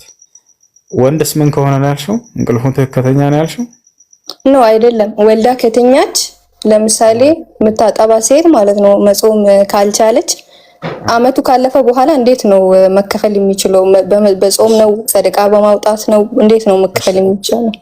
አመቱ ከሳያልፍባት በፊት ቀጣዩ ረመዳን ሳይገባ በፊት ቀዳ ካወጣች ቀዳ ብቻ ነው የሚጠበቅባት። ቀጣዩ ረመዳን ገብቶ ከዚያ በኋላ ካለፈባት ግን ያለምንም ምክንያት ከሆነ ያሳለፈችው ቀዳ የምታወጣበት ጊዜ እያለገኘች አውቃ ሆን ብላ በመሳነፍ ከሆነ ያሳለፋችው ቀዳም ከፋራም ግድ ይላታል። እያንዳንዱ ቀን አንዳንድ ምስኪን ማብላት ማለት ነው ቀዳውን ከማውጣት ጋር። ነገር ግን ምክንያታዊ ከሆነች በዚህም ጊዜ ራሱ ቀዳ ማውጣት ብቻ ነው የሚጠበቅበት።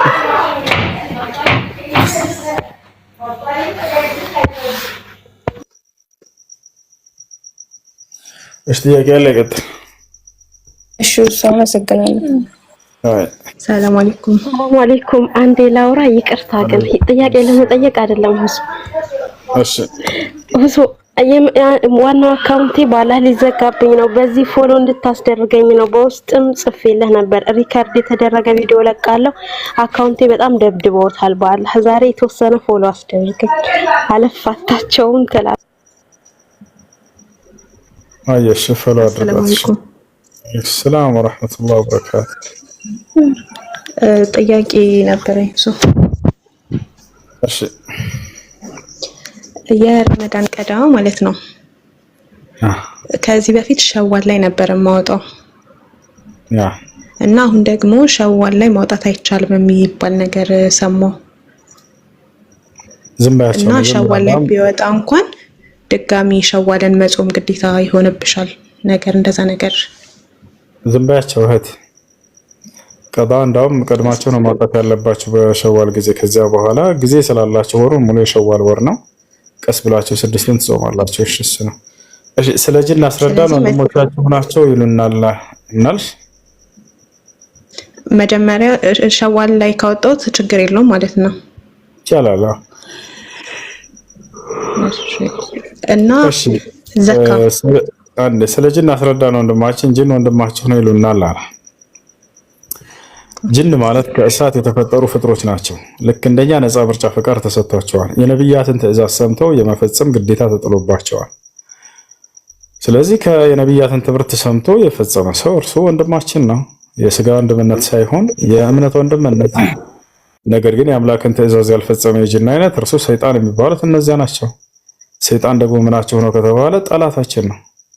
አላህ በቁርአን ላይ ሲናገር ሱረቱል ፋጢር 6ኛው ቁጥር ላይ ኢነ ሸይጣን ለኩም ዐዱው ፈተኺዙሁ ዐዱወ ይላል። ሰይጣን ለእናንተ ጠላታችሁ ነው፣ ግልጽ ማነው እናንተ ጠላታቸው አድርጋቸው ያዙት ብሎ ተናግሯል።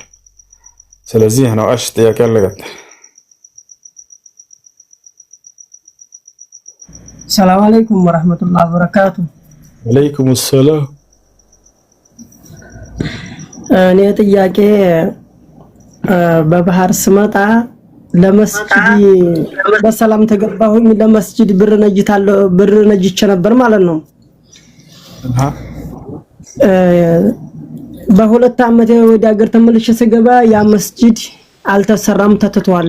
ከዛ ይሄን ለዚህ የነጀትኩትን መስጂድ ለሌላ ማውጣት እችላለሁ ብዬ ብጠይቅ አይ ለዛው ነው እንጂ ለሌላ አችልም ብለዋል ማለት ነው። እና ይሄን እንዴት ነው ማድረግ የምችለው? እሺ እንደ አስሉ እንደ መሰረቱ ቃል ለገባው መስጂድ ነው ነዝርህን መፈጸም ያለብህ። ነብዩ ሰለላሁ ዐለይሂ ወሰለም መን ነዘረ ቢሸይን ፈልዩፊ ስላሉ የሆነን ነገር የተሳለ ሰው ያን ስለቱን በተሳለው መሰረት ይፈጽም ብለው ስለተናገሩ ማለት ነው። ነገር ግን ያንን ሰውየው ማለት ካልቻለ ነገር ግን ያንን መስጂድ ማግኘት ካልቻለ ወይ ያ መስጂድ ተሟልቶለት ከሆነ ችግር የለውም በሌላ መስጂድ ማስተላለፍ ትችላለህ። ያ መስጂዱ ገና መሬት ነው። እዚህ ላይ መስጂድ ይሰራል ተባለ። እዚህ ላይ ተሰራ ነበር ያውቁት አልተሰራበትም እስካሁን ድረስ ወደ 5 አመት በላይ አለፈው። ምንም የተሰራ ነገር የለም። ወንድም ለሌላ መስጂድ ማድረግ ትችላለህ ካልተቻለ። አይ ወምፈልገው ነው የሚሆነው። ሽኩራን ጀዛከላ ኸይራን። እሺ ወንዴ የሚባል ክርስቲያኖች ኮሜንት ላይ ስንት ሚስት ልታገባ አስበሃል በምድር ሁሉ ይላል። እንደ ሰለሞን 700 ሚስቶችና 300 ቺኮች ኮባቶች መጽሐፍ ቅዱስ ላይ እንደተገለጸው። እሺ ጥያቄ አለ ቀጥታ። ሰላም አለይኩም ይሱ። ወአለይኩም ሰላም ወራህመቱላህ። ሰላም ነው? ደህና ነኝ አልሐምዱሊላህ። አልሐምዱሊላህ። እኔ ሁለት ጥያቄ ነው ያለኝ። አንድ ለምሳሌ አንድ ሰው ኡዝር ላይ ማለት ኡዝር ላይ ስለ ኡዝር የሚመጣበት በተፈጥሮ የሚፈሰው አንድ ቀን ከሆነ በቃ ተፈጥሮ ማለት ነው። ግን እስከ 4 ቀን መቆየት ይችላል። ግዴታ ነው። ሳይንስም ላይ እስልምናም ላይ መቆየት ያለበት እስከ 4 ቀን ባይፈስ እንኳን መቆየት አለባችሁ ይላል። ግዴታ 4 ግዴታ አይደለም። ሀይድ የሚመጣባት ቀን በዚያ ቀን ብቻ ነው ሶላትን የምታቋርጠው። ሀይድ በሚመጣባት ቀን ለክ ያክል ሀይድ ካቋረጠ የዛኔ መስገድ አለባት፣ ሶላት መጀመር አለባት። አይ እሺ ሌላው ደግሞ አልጨረስኩም አንዴ። ሌላ ደግሞ ለምሳሌ የነዝር ጾም ማለት ነው ለአላህ ብቻ ነው እና በዛ ቀን በጣም የተማለ ቀን ቢሆን በአላህ ማለት ነው። ከዛ በዛ ቀን ኡዝር ላይ ብትሆንስ ያቺ ሴት በሌላ ቀን ትጾማለች። ሀይድ ላይ ሆና መቼም አትጾም። ስለዚህ ስለት ወይንም ነዝር ገብታ ከሆነ ሀይድ ተመጣ በዚያ ቀን ኡዝር ላይ ከሆነች በሌላ ቀን ትጾማለች። የዛን ቀን ብትምልም ችግር የለውም ማለት ነው። ችግር የለውም። እሺ በቃ ላይ ስጥልን ጨርሻለሁ። ጥያቄ ነበረኝ። በእናንተ በእስልምና እምነት ንስሐ ግቡ ብሎ የንስሐ ግቡ አስተምሯል? አዎ በደንብ አለ። ያን ያለበትን ምክንያት ልትነግረኝ ትችላለህ? ለኃጢአታችን ስርየት ይሆን ዘንድ አላህ ሱብሓነሁ ወተዓላ ንስሐ ግቡ ያለበት ምክንያት ኃጢአታችንን የሚምርበት መንገድ እርሱ ስለሆነ በቁርአን ላይ ሲናገር ወቱቡ ኢለላሂ ጀሚዓን ይላል። ሁላችሁም ወደ እኔ ወደ አላህ ንስሐ አድርጉ ለዓለኩም ቱፍሊሑን ትድኑ ዘንድ እያለ ይናገራል። ሰዎች ከኃጢአታቸው ንጹህ ሆነው ይድኑ ዘንድ ለሰሩት ኃጢአት ወደ አላህ ሱብሓነሁ ወተዓላ ንስሐ መግባት አለባቸው። አላህ በሌላ ቦታ ላይ ሲናገር ወኢኒ ለገፋሩን ሊመን ታበ ይላል። ወደ እኔ ንስሐ ላደረገ ኃጢአቱን እምርለታለሁ ይላል። የኃጢአት ምህረት ይሆን ዘንድ ይህንን ተግባር ማድረግ አለበት። በሌላ ቦታ ላይ ፈመንታ ምን አልከኝ? ለምሳሌ አሁን አንዳንድ መጽሐፍቶች ላይ የወደፊቱ ተተንብዮ እናያለን። ያም እየሆነ ነው በዚህ ሰዓት። ቁርአን ላይ ተተንብዮ የሆነው ነገር አለ እስካሁን? በደንብ አለ። እሺ አንተ ጥያቄ አለኝ እዚህ ጋር የነብዩ መሐመድ ልጅ ሲሞት የፀሐይ ግርዶሽ ነበረ። ይሄ እንደሚሆን በዚህን ቀን እንደሚሆን ቁርአን ላይ ተጽፎ ነበር? እሱ አይደለም። እሱ ሳይሆን እሱ እንደማንኛውም ክስተት ነው። ለምን እንደሚቀየርም ጨረቃ ነብዩ ሰለላሁ ዐለይሂ ወሰለም እዚያ ቦታ ላይ ሐዲስ ላይ ተናግረዋል። ሰዎች በነብዩ ሰለላሁ ዐለይሂ ወሰለም ጊዜ ፀሐይ በተጋረደች ጊዜ ልጃቸው እንደሞተ ዛሬ ፀሐይ የተጋረደችው የነብዩ ሰለላሁ ዐለይሂ ወሰለም ልጅ ስለሞተ ነው ብለው ሰዎች ተናግረው ስህተት እንደሆነ እንዳውም ነብዩ ሰለላሁ ዐለይሂ ወሰለም አርመዋቸዋል። ነብዩ ሰለላሁ ዐለይሂ ወሰለም ምን አሉ? ኢነ ሸምሰ ወልቀመረ አየታን ሚን አያቲላህ ላ የንከሲፋን ሊመውቲ አሐድን ወላ ሊሐያቲሂ فإذا رأيتموها فافزعوا إلى الصلاة وصلوا واستغفروا حتى ينجلي ما بكم አሉ። ፀሐይና ጨረቃ ከጌታቸው ተአምራቶች መካከል ሁለት ተአምራቶች ናቸው አሉ። አንድ ሰው ስለሞተ ወይንም ስለተወለደ ብለው የሚጋረዱም አይደሉም ብለው ተናገሩ። ተጋርዳባችሁ ባያቸውም ጊዜ ቶሎ ብላችሁ ወደ ስግደት፣ ወደ አምልኮ፣ ወደ ሶላት ሄዳችሁ ፈጥናችሁ ስገዱ ለጌታችሁ ለአምላካችሁ ለአላህ ከእናንተ ግርዶሽ እስኪወገድም ድረስ ስገዱ፣ ጸልዩ ብለው ተናገሩ ነብዩ ሰለላሁ ዐለይሂ ወሰለም። ይሄ ነው። ነገር ግን ትንቢቶች ተነግረው የተፈጸሙ አሳየኝ ካልክ በቁርአን ላይ በርካታ ቦታ አሉ። ለምሳሌ ነብያት ይሄ ክስተት ተጽፎ ነበር ከዚህ ቀደም። መቼም ይሄ ተራ ነው ብለን ማለፍ አንችልም። ይሄን ክስተት ይሄ ተራ ነው። ያውላህ የፀሐይ ግርዶሽ በማንኛውም ጊዜ ሊከሰት ይችላል። በማንኛውም ጊዜ ሊከሰት ይችላል። ይሄ ነገር እንዲህ ሳይሆን አስፈላጊና አሳሳቢ ነገራቶችን አላህ Subhanahu Wa Ta'ala ወደፊት መሆን ያለባቸውን ነገር ይገልጽላቸዋል። ለምሳሌ ከመካ ወደ መዲና ባሳደዳቸው ጊዜ ከሃዲያኖች ወዲያው እንደሚመልሳቸው አምላክ አላህ Subhanahu Wa Ta'ala ቃል ገባላቸው። ይሄንንም ቃሉን በትንቢት ደረጃ አስቀመጠላቸው። ለተድኹሉን المسجد الحرام አላቸው። ለእኔ በአላህ ስም እምልላችኋለሁ ወደ ተከበረው መስጂድ አልሐራም በቀጣይ ዓመት ትመለሳላችሁ አላቸው። ይሄን ይሆናል ብሎ ማንም አልጠበቀም ነበር። ምክንያቱም የዛኔ ደካሞች ነበሩ፣ ከሃዲያኖች ኃያላን ነበሩ። ሊጠበቅ የማይችልን ትንቢት እንደው ለአእምሮ የሚከብድን ትንቢት ይነግራቸውና ያንን ግን ሲፈጽምላቸው እናያለን። ሌላው በሰዩህዘሙል ጀምዑ ወይወሉነ ድቡር የሚለው አንቀጽ ነው።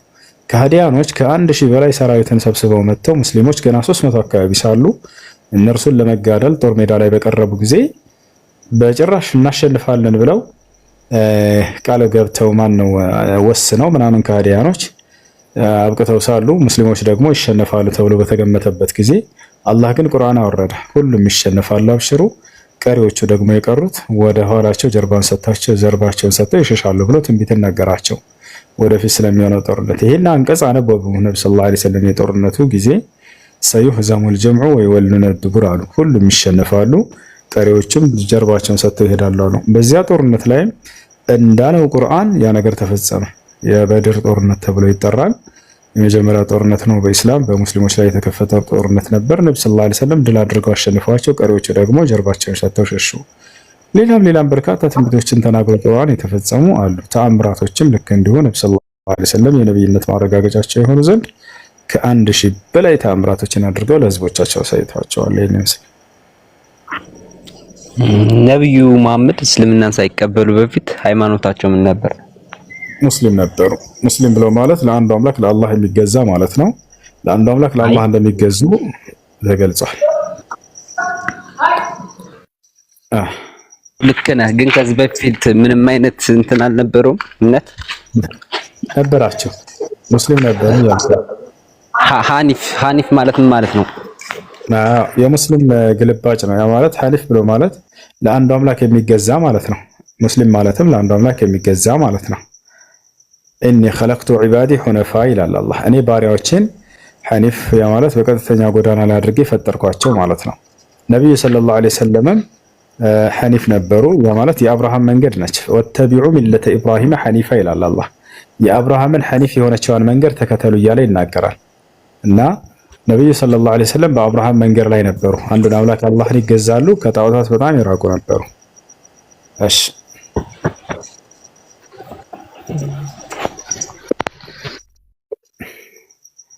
ሌላ ጥያቄ አለ? ሰላም አለይኩም እመለሳለሁ። እሺ አብሽር። እሺ ወአለይኩም ሰላም። ጥያቄሽ ምንድን ነው? ጥያቄ እኔ ድርጅት ውስጥ ማስታወቂያ ሰራ ነበርና አንዳንድ ወንድሞች ሚዲያ ላይ ወጥተሽ እንደዚህ መስራት የለብሽም እያሉ ይከለክሉኝ ነበርና ማለት እንዳልተው እኔ ደግሞ ድርጅቱን ውስጥ ስገባ 80,000 ብር ከፍዬ ነው የገባሁት እና እንዳልሰራ ደግሞ ያለህን ድንበር ማለት እንዳይሆንብኝ ግራ ስለገባኝ ማለት ፊትሽን ገልጠሽ ነው ማስታወቂያ የምትሰራው? እሱን ነው የተቃወሙሽ ያሉት? እና ተሸፈኝ ነው የምሰራው። የማስታወቂያው ስራ ምንድን ነው? ድርጅቱን ማስተዋወቅ ነው። የምን ድርጅት? ምንድን ነው እዚያ ላይ የሚሰሩት? ድርጅቱ ያኔ ስለ መድኃኒት ቲያንስ ነው አይደል? ቲያንስ ነው አይደል? ፊያንስ የሚባለው አይዋ ይቅረበሽ። እሱ ዑለሞች ከልክለዋል። ግልጽ የሆነ ስራ አይደለም እሱ። በርካቶችን ወደዛ ሰዎች ሰላም። እሺ ሰላም ናም ይሰማል። አላህ አልሐምዱሊላህ ሰላም ነው። ደህና አልሐምዱሊላህ አልሐምዱሊላህ ሁሉ ሰላም ሰላም።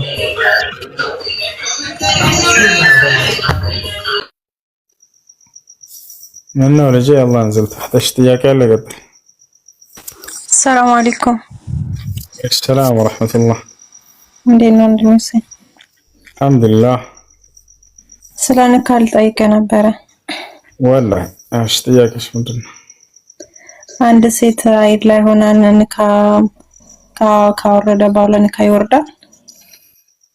እሺ ሀይድ ላይ ያለችን ሴት ኒካህ ማውረድ አይቻልም፣ አይፈቀድም። አራት ምን ታድርጉ ልጆች? በአራት ጊዜያት ሴት ልጅን ኒካህ ማውረድ ወይንም መፍታት አይቻልም፣ ክልክል ነው። አንደኛ ፊ ሐለት الحيض በወር አበባዋ ጊዜ ከወር አበባዋ እስክትነጻ ድረስ መጠበቅ አለበት። ሁለተኛ ፊ ሐለት ደም النفاس በወሊድ ደም ጊዜ ሳለች ማውረድ አይቻልም፣ ከወሊድ ደግሞ እስክትነጻ መጠበቅ አለበት። ሶስተኛ لا يجوز له كذلك أن يطلقها في طهر جامعها بل يجب عليه أن ينتظر حتى تطهر وبعد ذلك إن شاء طلقها وإن شاء امسكها. لك እንዲሁ ከሀይሯ ነጻች ሴት ልጅ ለምሳሌ ከሀይሯ ነጻ ከዚያ በኋላ አንድም ቀን ቢሆንም ግንኙነት ካደረገ በዚያን ጊዜ መፍታት አይቻልም። እንደገና እንደ አዲስ ሀይድ አይታ እስክትነጻ መጠበቅ አለበት። ልክ እንደነጻች ያለምንም ግንኙነት የዛኔ በንጽህናዋ ሳለች ይፈታታል። አራተኛው ምንድነው? በአንድ ቃል 3 ጊዜ ፈትቼሻለሁ ማለት ይሄ አይቻልም። በአንድ በተራ ነው ያላየ መፍታት የሚቻለው። እሺ በእነዚህ ጊዜያቶች ሴት ልጅን መፍታት አይቻልም። ከዚህ ውጭ ባለው ካልተስማሙና ምንም አይነት መፍትሄ ካልተገኘ መካከላቸው መለያየት የሚያስኬድ ከሆነ የዛኔ እንትን ይለያያሉ ማለት ነው። ያ ነው መፍታት ይቻላል። እሺ አንዴ ሁሴን አልገባኝም። አሁን አይድ ላይ ያለው ሁለቴ ፈታዎች ቢል አንድ ባል ሁለቴ ፈታዎች በተለያየ ድምጽ ማለት ነው፣ በተለያየ ሪከርድ ፈታዎች ካለ ይሄ ኒካ እንዴት ነው የሚታየው? ማለት ይሄ ኒካው እንዳለ ወይስ ወርዷል? እሺ ሀይድ ላይ መሆኗን እያወቀ ከፈታ ኒካሁ አይወርድም። ኦኬ ሀይድ ላይ መሆኗን ሳያውቅ ከሆነ የፈታው ኒካሁ ይወርዳል። هذا ما أفتى به الإمام العلامة عبد العزيز بن باز رحمه الله تعالى. هاي ስለዚህ ኒካሁን ሶስቱም ኒካ አለ ማለት ነው አውቆ ከሆነ ሀይድ ላይ መሆኗን እያወቀ ከሆነ ፈታ አይወርድም። እሺ ወንድሜ አመሰግናለሁ። ተዛከላ አያክ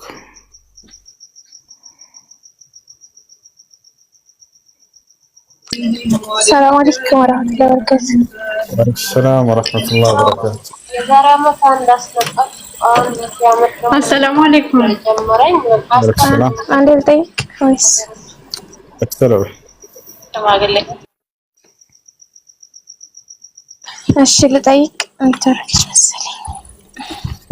እሺ ሁሱ የኔ ጥያቄ አንድ ቦታ አመት ባይሞላውም ዘካ ይወጅብበታል? አይወጅብበትም። እሺ አመት ቢሞላውና ቢዋጅብበት ምን ያህል ነው የሚሰጠው? እንዴት ነው ዘካ የሚወጣው? እሱን ብታብራራል። ተሰልቶ ነው የሚወጣው። ለምሳሌ ቦታው ይገመትና 1 ሚሊዮን ያወጣል ከተባለ 1 ሚሊዮን ሲካፈል 40 ታደርጊና 25000 ብር ይመጣል። 25000 ብሩን ለድሃዎች መስጠት። እሺ ለማንኛውም ሰው ነው ያኔ ድሃ ብቻ ይለለለው? ለድሃዎች ነው የሚሰጠው። እሺ ሁለተኛው ደግሞ እህቴ አሁን የረመዳን ዘካ አልሰጠችምና ምን ማድረግ ነው ያለባት? አሁን መስጠት ባስታወሰች ጊዜ። እሺ ኢንሻአላህ ጀዛከላ ኸይር። ግን ጥያቄ ልጨምር? ቻና እሺ ሐዲስ ላይ ማለት ነው ሐዲስ አልቁድስ ማለት ነው ማለት ነው ከሌሎች ሐዲሶች ይለያል እንዴ? ሐዲስ አልቁድሲ ከቁርአን የሚለይበት አላህ ሱብሓነሁ ወተዓላ ነው የተናገረው በነብዩ ሰለላሁ ዐለይሂ ወሰለም በኩል። አንዴም የታደርጉ ልጆች አንደኛ ሐዲስ አልቁድሲን ከሐዲስ ጋር የምንለየው እንዴት ነው ከተባለ ነብዩ ሰለላሁ ዐለይሂ ወሰለም አላህ እንዲህ አለ ብለው የሚናገሩት የሆነ ቃል ነው። አላህ እንዲህ አለ ብለው የሚናገሩት የሆነ ቃል ነው። ለምሳሌ ሐዲስ ላይ عن أبي هريرة رضي الله عنه قال قال رسول الله صلى الله عليه وسلم قال بهلا النبي صلى الله عليه وسلم قال الله تعالى بلو يناقرتنا الله عندي هذا بلو يناقرالو أعددت لعبادي الصالحين في الجنة ما لا عين رأت ولا أذن سمعت ولا خطر على قلب بشر لا لمسالي أبي هريرة እንዳስተላለፈው ከነብዩ ሰለላሁ ዐለይሂ ወሰለም ይልና ምን ይላል? ነብዩ ሰለላሁ ዐለይሂ ወሰለም እንዲህ አሉ ይልና ምን ይላል? አላህ እንዲህ አለ ብለው ነብዩ ሰለላሁ ዐለይሂ ወሰለም ይናገራሉ። ለባሪያዎቼ በገነት ውስጥ ጸጋን አዘጋጅቼላቸዋለሁኝ አይን አይታው የማታውቀው ጆሮ ሰምታ የማታውቀው በሰው ልጆች አይምሮ ላይ ወል ብሎ የሚያውቅ ብለው ይናገራሉ። አላህ እንዲህ አለ ብለው ይናገሩታል። ሐዲስ ከሆነስ ለአንደዛ ይሉም ነብዩ ሰለላሁ ዐለይሂ ወሰለም አቡ ሁረይራ ሲያስተላልፍ ምን ይላል? ለምሳሌ ሐዲስ ከሆነ عن أبي هريرة رضي الله عنه قال سمعت رسول الله صلى الله عليه وسلم يقول كأبي هريرة تيزو من على نبي صلى الله عليه وسلم እንዲህ ሲሉ ሰምቻቸዋለሁ ይላል። ይሄ ሐዲስ አልቁድሲ ሳይሆን ሐዲስ ነው። አንደኛ ይሄ ነው። ሁለተኛ ሐዲስ አልቁድሲ ከቁርአን የሚለየው ምንድነው? ቁርአንን በሶላት ላይ የምናነበው ነው። ነገር ግን ሐዲስ አልቁድሲ በቁርአን ላይ የምናነበው አይደለም።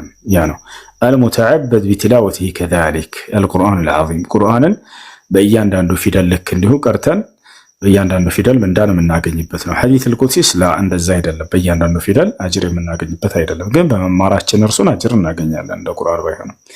ይሄን ይመስላል። እሺ አመሰግናለሁ። ሌላው ደግሞ አሁን እህቴ ዘካ ብትል በብር ትሰጣለች ወይስ በእህል ብቻ ነው የሚሻለው?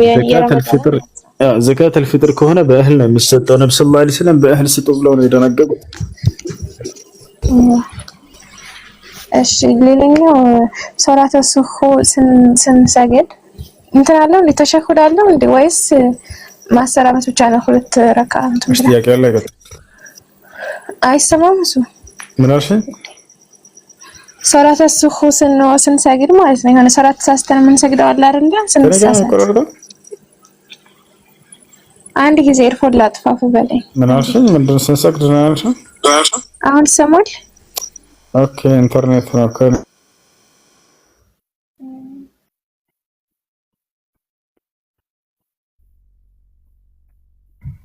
ሰማለሁ ወደ እንዴ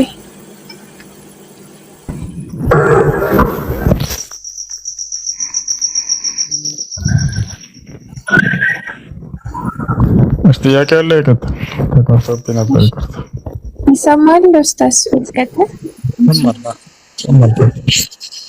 እሺ ሰላተ ሱሁ ስንሰግድ ተሸሁድ አለው ወይ? አዎ አለ። ስጁድ ሳይሆን ወይ ሰላት አልኹሱፍ? አይ አይደለም። እንትን ይሄ ሰላት ስንሳሳት አለ አይደለ? መጨረሻ ላይ የምንሰግደው ሁለት ረካ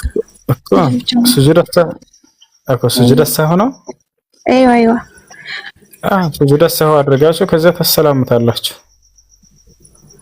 ኦኬ እሺ ጀዛከላ። እንትን ቁርአን በወስድ ከሴትየዋ ሳላስፈቅድ ማለት ነው ወስጄ ብቀራ ሐራም ይሆንብኛል እንዴ? ስርቆት ነው? የሰው ንብረት ከሆነ አሳውቁ። የሰው ንብረት ከሆነ አሳውቁ። ነገር ግን እንድትቀሩበት አስቀምጠውት ከሆነ ችግር ከሌለው የዛኔ አንስታችሁ መቅራት ትችላላችሁ። ኦኬ እሺ እሺ ጀዛከላ። ሌላ ጊዜ አያኩ ሰላም አለይኩም። ወአለይኩም ሰላም ወራህመቱላህ። ትላንት እዛ ዛራ እንትን የለቀቀችው ማስታወቂያ ነበር አጋጣሚ እና ማስታወቂያው የኔ ነበርና ምናልባት እዚህ ላይ የሚከታተሉ ሰዎች ካሉ የጂፕሰን ፓርቲሽን ብሎክ የሚያሰሩ ሰዎች ካሉ ምናልባት እኔ አጋጣሚ አሁን ያለውበት ሁኔታ ትንሽ ጥሩ ላይ ስላልሆንኩ ምናልባት እዛ ላይ እንትን ስራ እንትን እንዲፈልጉልኝ ነበር ማለት አጋጣሚ የሆነ እንትን ቤት ምናምን ፈርሶብኝ እና ደግሞ የሆነ ስራ በመሰራበት ሰዓት የሆነ ሰዎች ብር ይዘውብኝ ጠፍቶ ትልቅ እዳ ውስጥ ነው ያለሁትና እና ስራ ቢያሰሩኝ ብዬ ነበርና አጋጣሚ ደግሞ አሁን በመሰራበት ቦታ ላይ አጋጣሚ የሆነ ሰዎችን ወደ ደዋ ጠርቼ እዛ ያለውበት ሰፈር ማለት ነው ሰዎችን እንትን ወደ ደዋ በመጥራቴ ምክንያት ትንሽ ከስራ የታገጃለሁና እና 400,000 ብር የሚጠጋ እዳ አለብኝና እና በትላንትናው በዛራው ማስታወቂያ ላይ ባዩት እንትን ማስታወቂያ ላይ ማለት ስራውን ቢያሰሩኝ ብዬ ነበር። ምናልባት እዚህ ላይ ኮንስትራክሽን ሰራተኞች ካሉ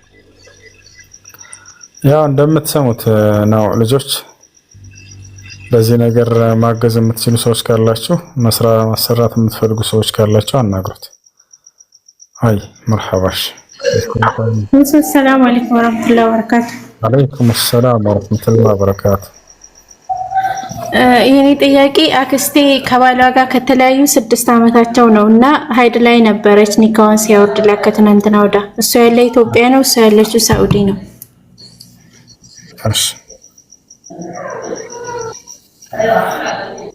እሺ ሀይድ ላይ ሆነ ፈቷታልና ኒካሁ ይወርዳል ወይ ነው ጥያቄሽ ባጭሩ? አዎ ከተለያዩ ግን 6 ዓመታቸው ነው። እሺ ሀይድ ላይ መሆኗን እያወቀ ነው የፈታት ወይንስ አያውቅም ነበር? አያውቅም። ይወርዳል እንደሱ ከሆነ። እሺ ሌላኛው ጥያቄ እናቴ ክርስቲያን ናትና እዛ የምትሄድበት ሀገር ለመሄድ ብር ላኪልኝ ስትለኝ እኔ ደግሞ አልክልሽም ሕክምና ከሆነ አሳክምሻለሁኝ ግን እዛ ጠበል ምናምን የምትሄድበት ቦታ ብር ላኪልኝ ስትለኝ አልክልሽም ብያታለሁ እና ለሷ መላክ ይጠበቅብኛል? ትክክል ነሽ። ሕክምና አድርጋለሁ ካለች ማገዝ ይቻላል። ነገር ግን ለሽርክ ወይንም ለክህደት ለማጋራት የሚካሄድበት ቦታ ከሆነ ክርስቶስ እንደ አምላክ ተወስዶበት እርሱ ይፈውሳል ተብሎ የሚታሰብበት ቦታ እንዲሄዱ ከሆነ በዚህ ነገር ላይ እንዳውም እንዲቆጠቡ ከዚህ ነገር ማስተማር እንጂ ያለባችሁ በክህደት ላይ ማገዝ አይቻልም። ነገር ግን በምድራዊ ህይወታቸው የሚበሉት፣ የሚጠጡት፣ የሚለብሱት ክርስቲያን ናቸው ብላችሁ አትተዋቸው፣ አግዟቸው። መታከም ከፈለገች ሄዳም እንድትታከም ማገዝ ትችላለሽ። አይ እሱን አደርግላታለሁ ግን እዚህ የምትሄድበት ቦታ ስጪ ላኪልኝ ስትለኝ እኔ ደግሞ በዛ አልታዘዝሽም ሃይማኖቴን ነገርኩሽ። መልሶ ነው። ሌላ ጥያቄ አለሽ? ዛክላህ ኸይር ወያኩ።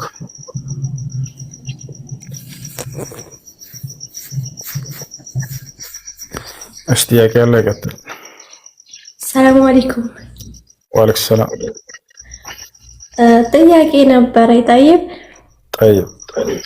እኔ ማለት ነው እናትና አባቴ ያኔ ተጋብተው ነው በእርግጥ የተወለድኩት ማለት ነው። ግን አባቴ ማለት ነው እናትና አባቴ የተለያዩት ልክ እኔን እርጉዝ እንደሆነች ነው ጠይብ። ከዛ እናቴ እናትና አባቷ ቤት ሄዳ ወለደች። ከዛ እንደገና ከዛ ቀን ጀምሮ እሱ ልጅ አይደለችም ነው የሚለው ጠይብ። ልጅ አይደለችም እናቴ ደግሞ እሱ ነው አባትሽ ትላለች። ያኔ አሁን የአባት ሀቅ አለብኝ። አሁን 26 ዓመቴ ነው ግን ልጅና ብሎ አይልም። ለልጆቹ ለራሱ ለሱ ለወለዳቸው ልጆች ለራሱ ልጅ አይደለችም ነው የሚለው። እናትና አባቴ ያኔ በሐላል ነው የተጋቡት ግን እሱ ልጅ አይደለችም ይላል። ባለማወቅ ወይንም ጅህልና እንደዛ ያስብላቸው ይችላል አንዳንድ ሰዎች። ግን የአባትነት ሐቁ እንዳለ ነው። ዳዕዋ አድርጊለት። ዳዕዋ ጠይብ። እሺ አንድ ሰው ያኔ ዚና ከሰራ በኋላ ተውበት አድርገው ኒካህ ማሰር ይችላሉ? ኦኬ ሽክራን። አፍዋን አይ ጥያቄ ላይ ይቀጥል።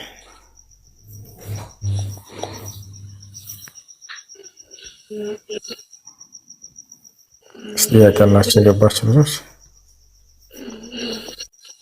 ማንም ያንቀላፋው አቡነ አንቀራፋታ እሱ ሰላም ነው። እንዴት ነህ? አለን አባቴ። ሁሌ እከታተላለሁ። ያው አንተ ከሌሎቹ የተሻልክ ነህ፣ ጥሩ ትምህርት ትሰጣለህ። ነገር ግን እኔ ሁሌ የኔ ጥያቄ አለ። እሺ የእናንተ ነቢይ መሐመድ ነቢያቶችን በሰማይ ቤት አሰግደዋሉ የሚባል ነገር አለ። ሰማይ ቤት ላይ የሞቱትን ሁሉ አስነስቶ አሰግደዋሉ የሚባል ነገር ሰምቼ ነበር። ያ ነገር ማስረጃ አለው እንዴ? እንዴት ነው ይሄ ነገር ሊሆን ይቻለው? ችግር የለም። አምላክ አላህ Subhanahu Wa Ta'ala ለነብዩ መሐመድ ሰለላሁ ዐለይሂ ወሰለም የቀደሙትን ነብያት ሁሉ በቤተ መቅደስ ኢየሩሳሌም በሚገኘው ማለት ነው በዚያ ላይ አስነስተውላቸው ሁላቸውንም አሰግደዋቸዋል። ነቢያችን ሰለላሁ ዐለይሂ ወሰለም በዚያ ውስጥ አሰግደዋቸዋል፣ መርተዋቸዋል። ሐዲስ ላይ ቃል በቃል አለ ዑሪደት ዐለየ አልአንቢያ አሉ። ነቢያት ለእኔ ተገለጡልኝ ተቀረቡልኝ አሉ። ፈአመምቱሁም አሉ ቃል በቃል እኔም አሰገድኳቸው አሉ። እና በዚያ ላይ ካገኟቸውና ካሰገዷቸው መካከል ክርስቶስ፣ አብርሃም፣ ኢስሐቅ፣ ያዕቆብ እና እነ ሃሩን ሌሎችንም ለናሙናነት ያክል እነ ሙሴ ገልጸዋቸዋል። ይሄ ቀላል ነገር ነው። ምናልባት ክርስቲያን ስለሆን ይህን ነገር አዲስ አይሆንብህም ብዬ ተስፋ አድርጋለሁ። ኢየሱስ ክርስቶስ እያስተማረ እያለ በምድር ላይ እነ ሙሴን እነ ኤልያስን አግኝቷቸዋል፣ የቀደሙትን ነቢያት። ልክ እንዲሁ ነቢያችን ሰለላሁ ዐለይሂ ወሰለም አላህ ሱብሓነሁ ወተዓላ በኃይሉና በብቃቱ ያለፉትን ነቢያት ሁሉ አስነስቶላቸው እንዳሰግዷቸው አደረገ። ነገር ማለት በእናንተ መጽሐፍ ላይ አለ ተጽፏል ወይስ በአይንማኝ በሚል ነው ይሄ ነገር የሆነው? መጽሐፋችሁ ላይ አለ? የእናንተ መጽሐፍ ላይ? አዎ፣ ለማስረጃ ካለክ ብቻ ሳያለ። እሺ፣ ግን እንዴት ይሄ ነገር በእኛ መጽሐፍ ቅዱስ ላይ እንዴት አልተጻፈም? እንደዚህ አይነት ነብይ ይመጣል ተብሎ ኢየሱስ ክርስቶስ ተፈጸመ ብሎ ነው የጨረሰው ሁሉን ነገር መስቀል ላይ በእኛ አስተምሮ ማለት ነው። በእኛ አስተምሮ ተፈጸመ በቃ ማለት በሱ ሁሉ ነገር አለቀ። ከዛ በኋላ ያው እንግዲህ እንደምንሰማው ከ600 ዓመት በኋላ ነው የእናንተ ነብይ የመጣው እና እንዴት ሊሆን ይችላል? እስቲ እንዴት ሊሆን ይችላል ይሄ ነገር? እነዛን እነ ሙሴን እና ሃሩንን እንዴት ይሆናል? እስቲ አስነስቶ ሊያሰግድ የቻለበት ነገር እንዴትስ ይሄን እንድታስደርሰኝ ነው። ይቅርታ፣ ችግር የለውም። ይሄ ነገር ቅድም ማስረጃ ያነሳውልህ ነው። እንዴት ለሚለው ነገር አምላክ አላህ ሱብሓነሁ ወተዓላ ሁሉን ቻይ የሆነ አምላክ ነውና አስነሳላቸው። ለምሳሌ በመጽሐፍ ላይ ለማስረጃነት ያክል እንደጠቀስኩልህ ኢየሱስ ክርስቶስ ሙሴንና ኤልያስን ያለፉትን ነብያቶች አስነስቶለታል። አምላክ ያስነሳለትና ያገናኛቸዋል። ነብዩ መሐመድ ሰለላሁ ዐለይሂ ወሰለም በዚሁ መሰረት ነብያቶችን አስነሳና አገናኛቸው። ይሄ ቃል በቃል ሐዲስ ላይ ተገልጿል። በዚያ ላይ አብሯቸው ማን ነበር ምስክር ከተባለ መልአኩ ገብርኤል እንደነበር እዚያው ላይ ሐዲስ ላይ ተገልጿል።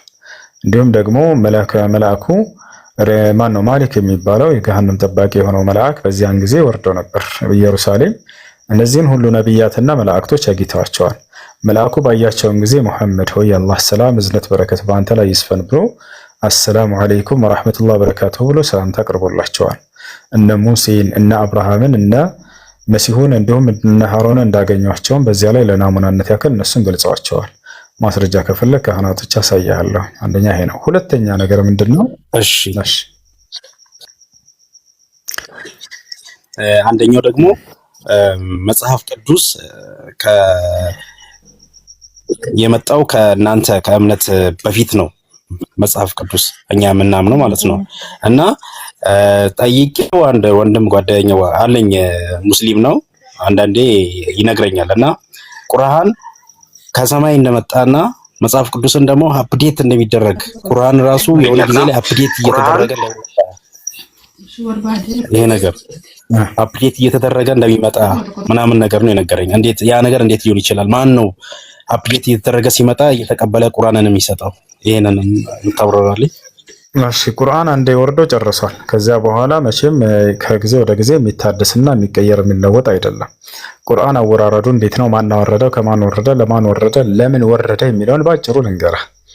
አላህ ሱብሓነሁ ወተዓላ ይሄን በቁርአን ላይ ሲናገር ሱረቱ ሹዓራ ላይ ምን ይላል? ስለ ቁርአን አወራረድ ወኢነሁ ለተንዚሉ ረቢል ዓለሚን ነዘለ ቢሂ ሩሑል አሚን ዐላ ቀልቢከ ሊተኩነ ሚነል ሙንዚሪን እያለ ይናገራል። ይህ ቁርአን ከዓለማቱ ጌታ የተወረደ ነው አለ። ከማን? ከዓለማቱ ጌታ።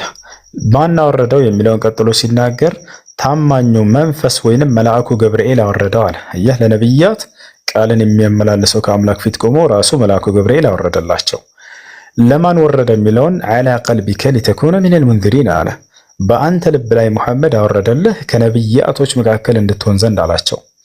አያ ስለዚህ ለምን ዓላማ ወረደ ከተባለ ወደ ቅኑ መንገድ ወደ ትክክለኛ ነብያት አምላክ ሰዎችን ይመራ ዘንድ ነው። አላህ በቁርአን ላይ ሲናገር ስለ ቁርአን ኢነ ሃዘል ቁርአን የህዲ ሊለቲ ሂየ አቅወም አለ። ይህ ቁርአን ያንን ቀጥተኛውን ጎዳና ይመራችኋል አለ። ወዩበሽሩ ልሙእሚኒን አለዚነ ያዕመሉነ አሷሊሓት አነ ለሁም አጅረን ከቢራ አለ። እንዲሁም ደግሞ እነዚያን ያመኑትንና መልካም የሰሩትን ሰዎች ከአምላካቸው ከአላህ ዘንድ ታላቅ ምንዳ እንዳላቸው እንደተዘጋጀላቸው ያበስራቸዋል እያለ ተናገረ። ይህ ነው። ስለዚህ አንድ የቁርአን ወርዶ በነብዩ ሰለላሁ ዐለይሂ ወሰለም ዘመን አልቋል፣ ጨርሷል። ነብዩ ሰለላሁ ዐለይሂ ወሰለም የነብይነት ማዕረግን ከተሰጡ እስከ ህይወታቸው ፍጻሜ ድረስ ሲወርድ ቆይተዋል። ነብይነት ማዕረግን የተሰጡት በ40 ዓመታቸው ነው።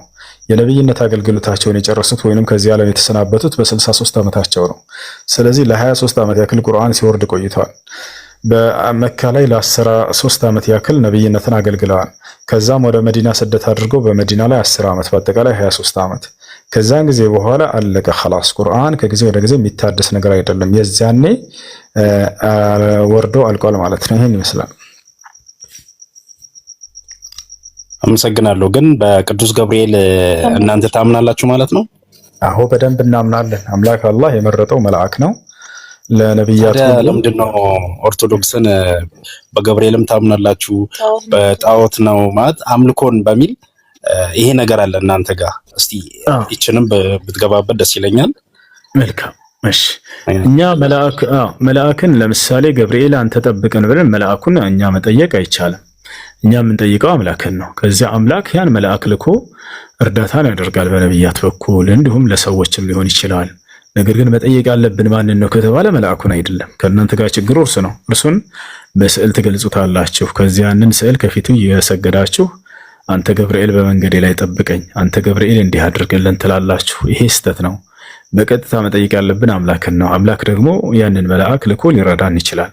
ለምሳሌ አይተህ ከሆነ ኢየሱስ ክርስቶስ ጴጥሮስ ሰይፉን መዞ የካህናት አለቃውን ጆሮ በቆረጠው ጊዜ ምን አለው?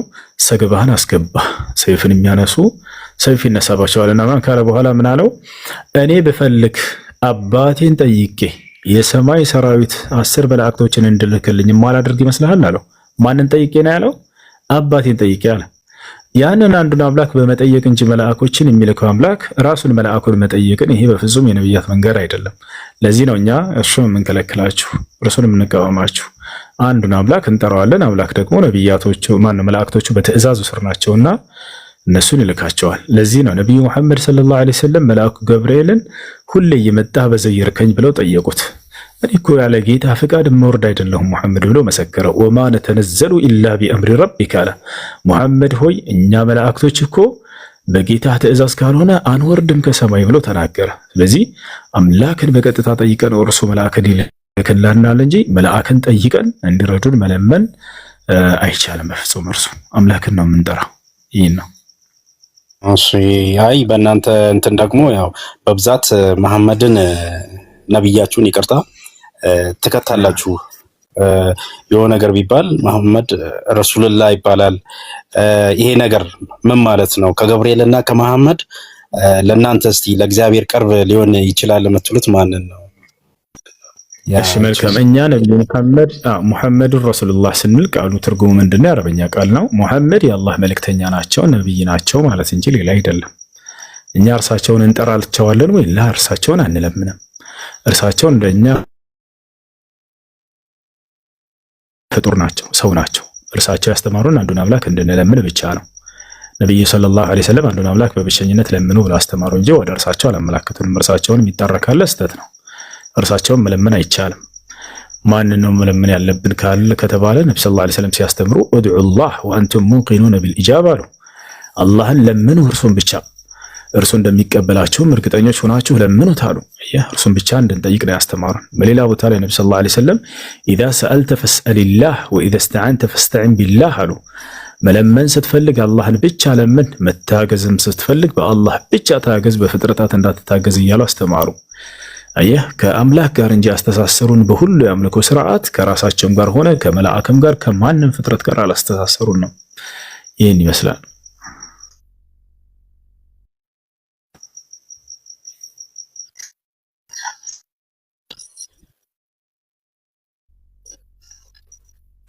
አንተ ስለ ሰው ዱዓ ሳታደርግ ቀርተህ አትቀርም አይደል? ቀርተህ ማለት ቀን ለሰዎች ዱዓ ታደርጋለህ አይደል? ወደ እግዚአብሔር ለሰዎች በሰዎች በኩል አይደለም። እኔ ደግሞ ይሄንን ነው የምጠይቀህ። አንተ ለሰው ጸሎት ታደርጋለህ አይደል? ቢያንስ በቀን ለሰው ጸሎት ያ ጸሎት የምታደርሰው ለማን ነው? አምላኬን ነው የምጠይቀው። ለምሳሌ ጃከታቸው እንደሚያልና አምላክ ያለ ሆይ ለዚህ አንተ ለነዛ ሰዎች አማልደህ ነው አይደል? ማለት ለነሱ ለምንለታለህ፣ ለወንድሜ ጸሎት አደርግለታለህ። ይኸውልህ ይሄ ነው የክርስቶስ የኦርቶዶክስ አስተምሮህም ይሄ ነው። ገባ? ይሄንን ነገር ነው ጥየቃ ነው እንጂ ኦርቶዶክስ እነዛን እንትን አትልም፣ አምልካ አይደለም። ገብርኤል ከመንገዴ ቅደም ሲል ገብቷል። እንደዚህ ማለታችን እንትን የሆነ እንደ ጌታ በማየት አይደለም። ገባ? እንደ አማራጭ ለመቀበል ነው። አዩ እንደ ጌታ ታመልካላችሁ የሚል ነገር አለ። አሁን ገብቷል። እንደ ጌታ በማየት የሚለውን ተውና ምን መሰለህ አምልኮ ብሎ ማለት ትርጉሙ ስላልተረዳን ነው። አምላክ ብቻ ሊያደርጋቸው የሚገቡ ስራዎችን ከፍጥረታት መጠየቅ ይሄ አምልኮ ይባላል። እኔ ስዕል ስዬ ገብርኤል ነው ብዬ ለሱ እየሰገድኩኝ እርሱን ይሄን አድርግልኝ ጠብቀኝ አንተ እርዳኝ በመንገድ እያልኩ የምለምነው ከሆነ ይሄ ስህተት ነው። የሚጠብቀኝ ከአንዱ አምላክ ውጭ ሌላ ማንም የለም። ነገር ግን ያንን መልአክ ጻድቅ ቅዱስ ብለን የምንለምነው ከሆነ እርሱ ይሄ ስህተት ነው። ይሄን እኛ ስግደት አሁን ልክ ነህ። አሁን ስግደት ለሚለው የምኑን ነው እስቲ እንደ ስግደት የቆጠርከው አንተ? በቃ ለጌታ ለአምላክ ብቻ ስገድ እያለ ኢየሱስ ክርስቶስ ያስተምራል። ነው ሰግዶኛ እንደዛ ነው። ምን ሰግደው እንደዛ ነው። ለጌታ ለአምላካችን ነው። በእርግጥ ልክ ነህ። በገብርኤል ፊት አሰግደው ለገብርኤል ለሚካኤል አሰግደን ስግደት ለእግዚአብሔር ስግደትና አንተ ለአክብሮት የምትሰጠው ስግደት እኛውን ቤተክርስቲያን ደጅ ላይ ሄደን ተሳልመን እንሰግዳለን። ያ ማለት ከእግዚአብሔርን ከቤተክርስቲያኑ አሳንሰን አይተነው ነው የምንሳልመው ለቤተክርስቲያንን ለአይደለም። አንተ መስጊድ ሄደህ ስትሰግድ ያው ነው ልነግርህ ነው። አንተ መስጊድ ሄደህ ስትሰግድ አላህ ቁጭ ብሏል እዛ ውስጥ ነው። አዳምጠኝ። ቤተክርስቲያን የምትሄደው አምላክህን ለመስገድ ለእርሱ ለመስገድና ለማምለክ ነው አይደል? ነው አይደል? በጣም ጥሩ።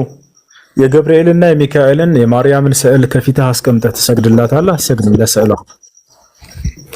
ትክክል ነህ። አዎ ያን አንተ አታደርግም? ለማርያም አልሰግድም የሚያደርጉ አሉ። ልክ ነህ። ነገር ግን ያ ነገር ልክ ነህ የሚያደርጉ አሉ። ግን ያ የሆነው ለዚህ አይደለም ማለት ለዚህ አይደለም ማለት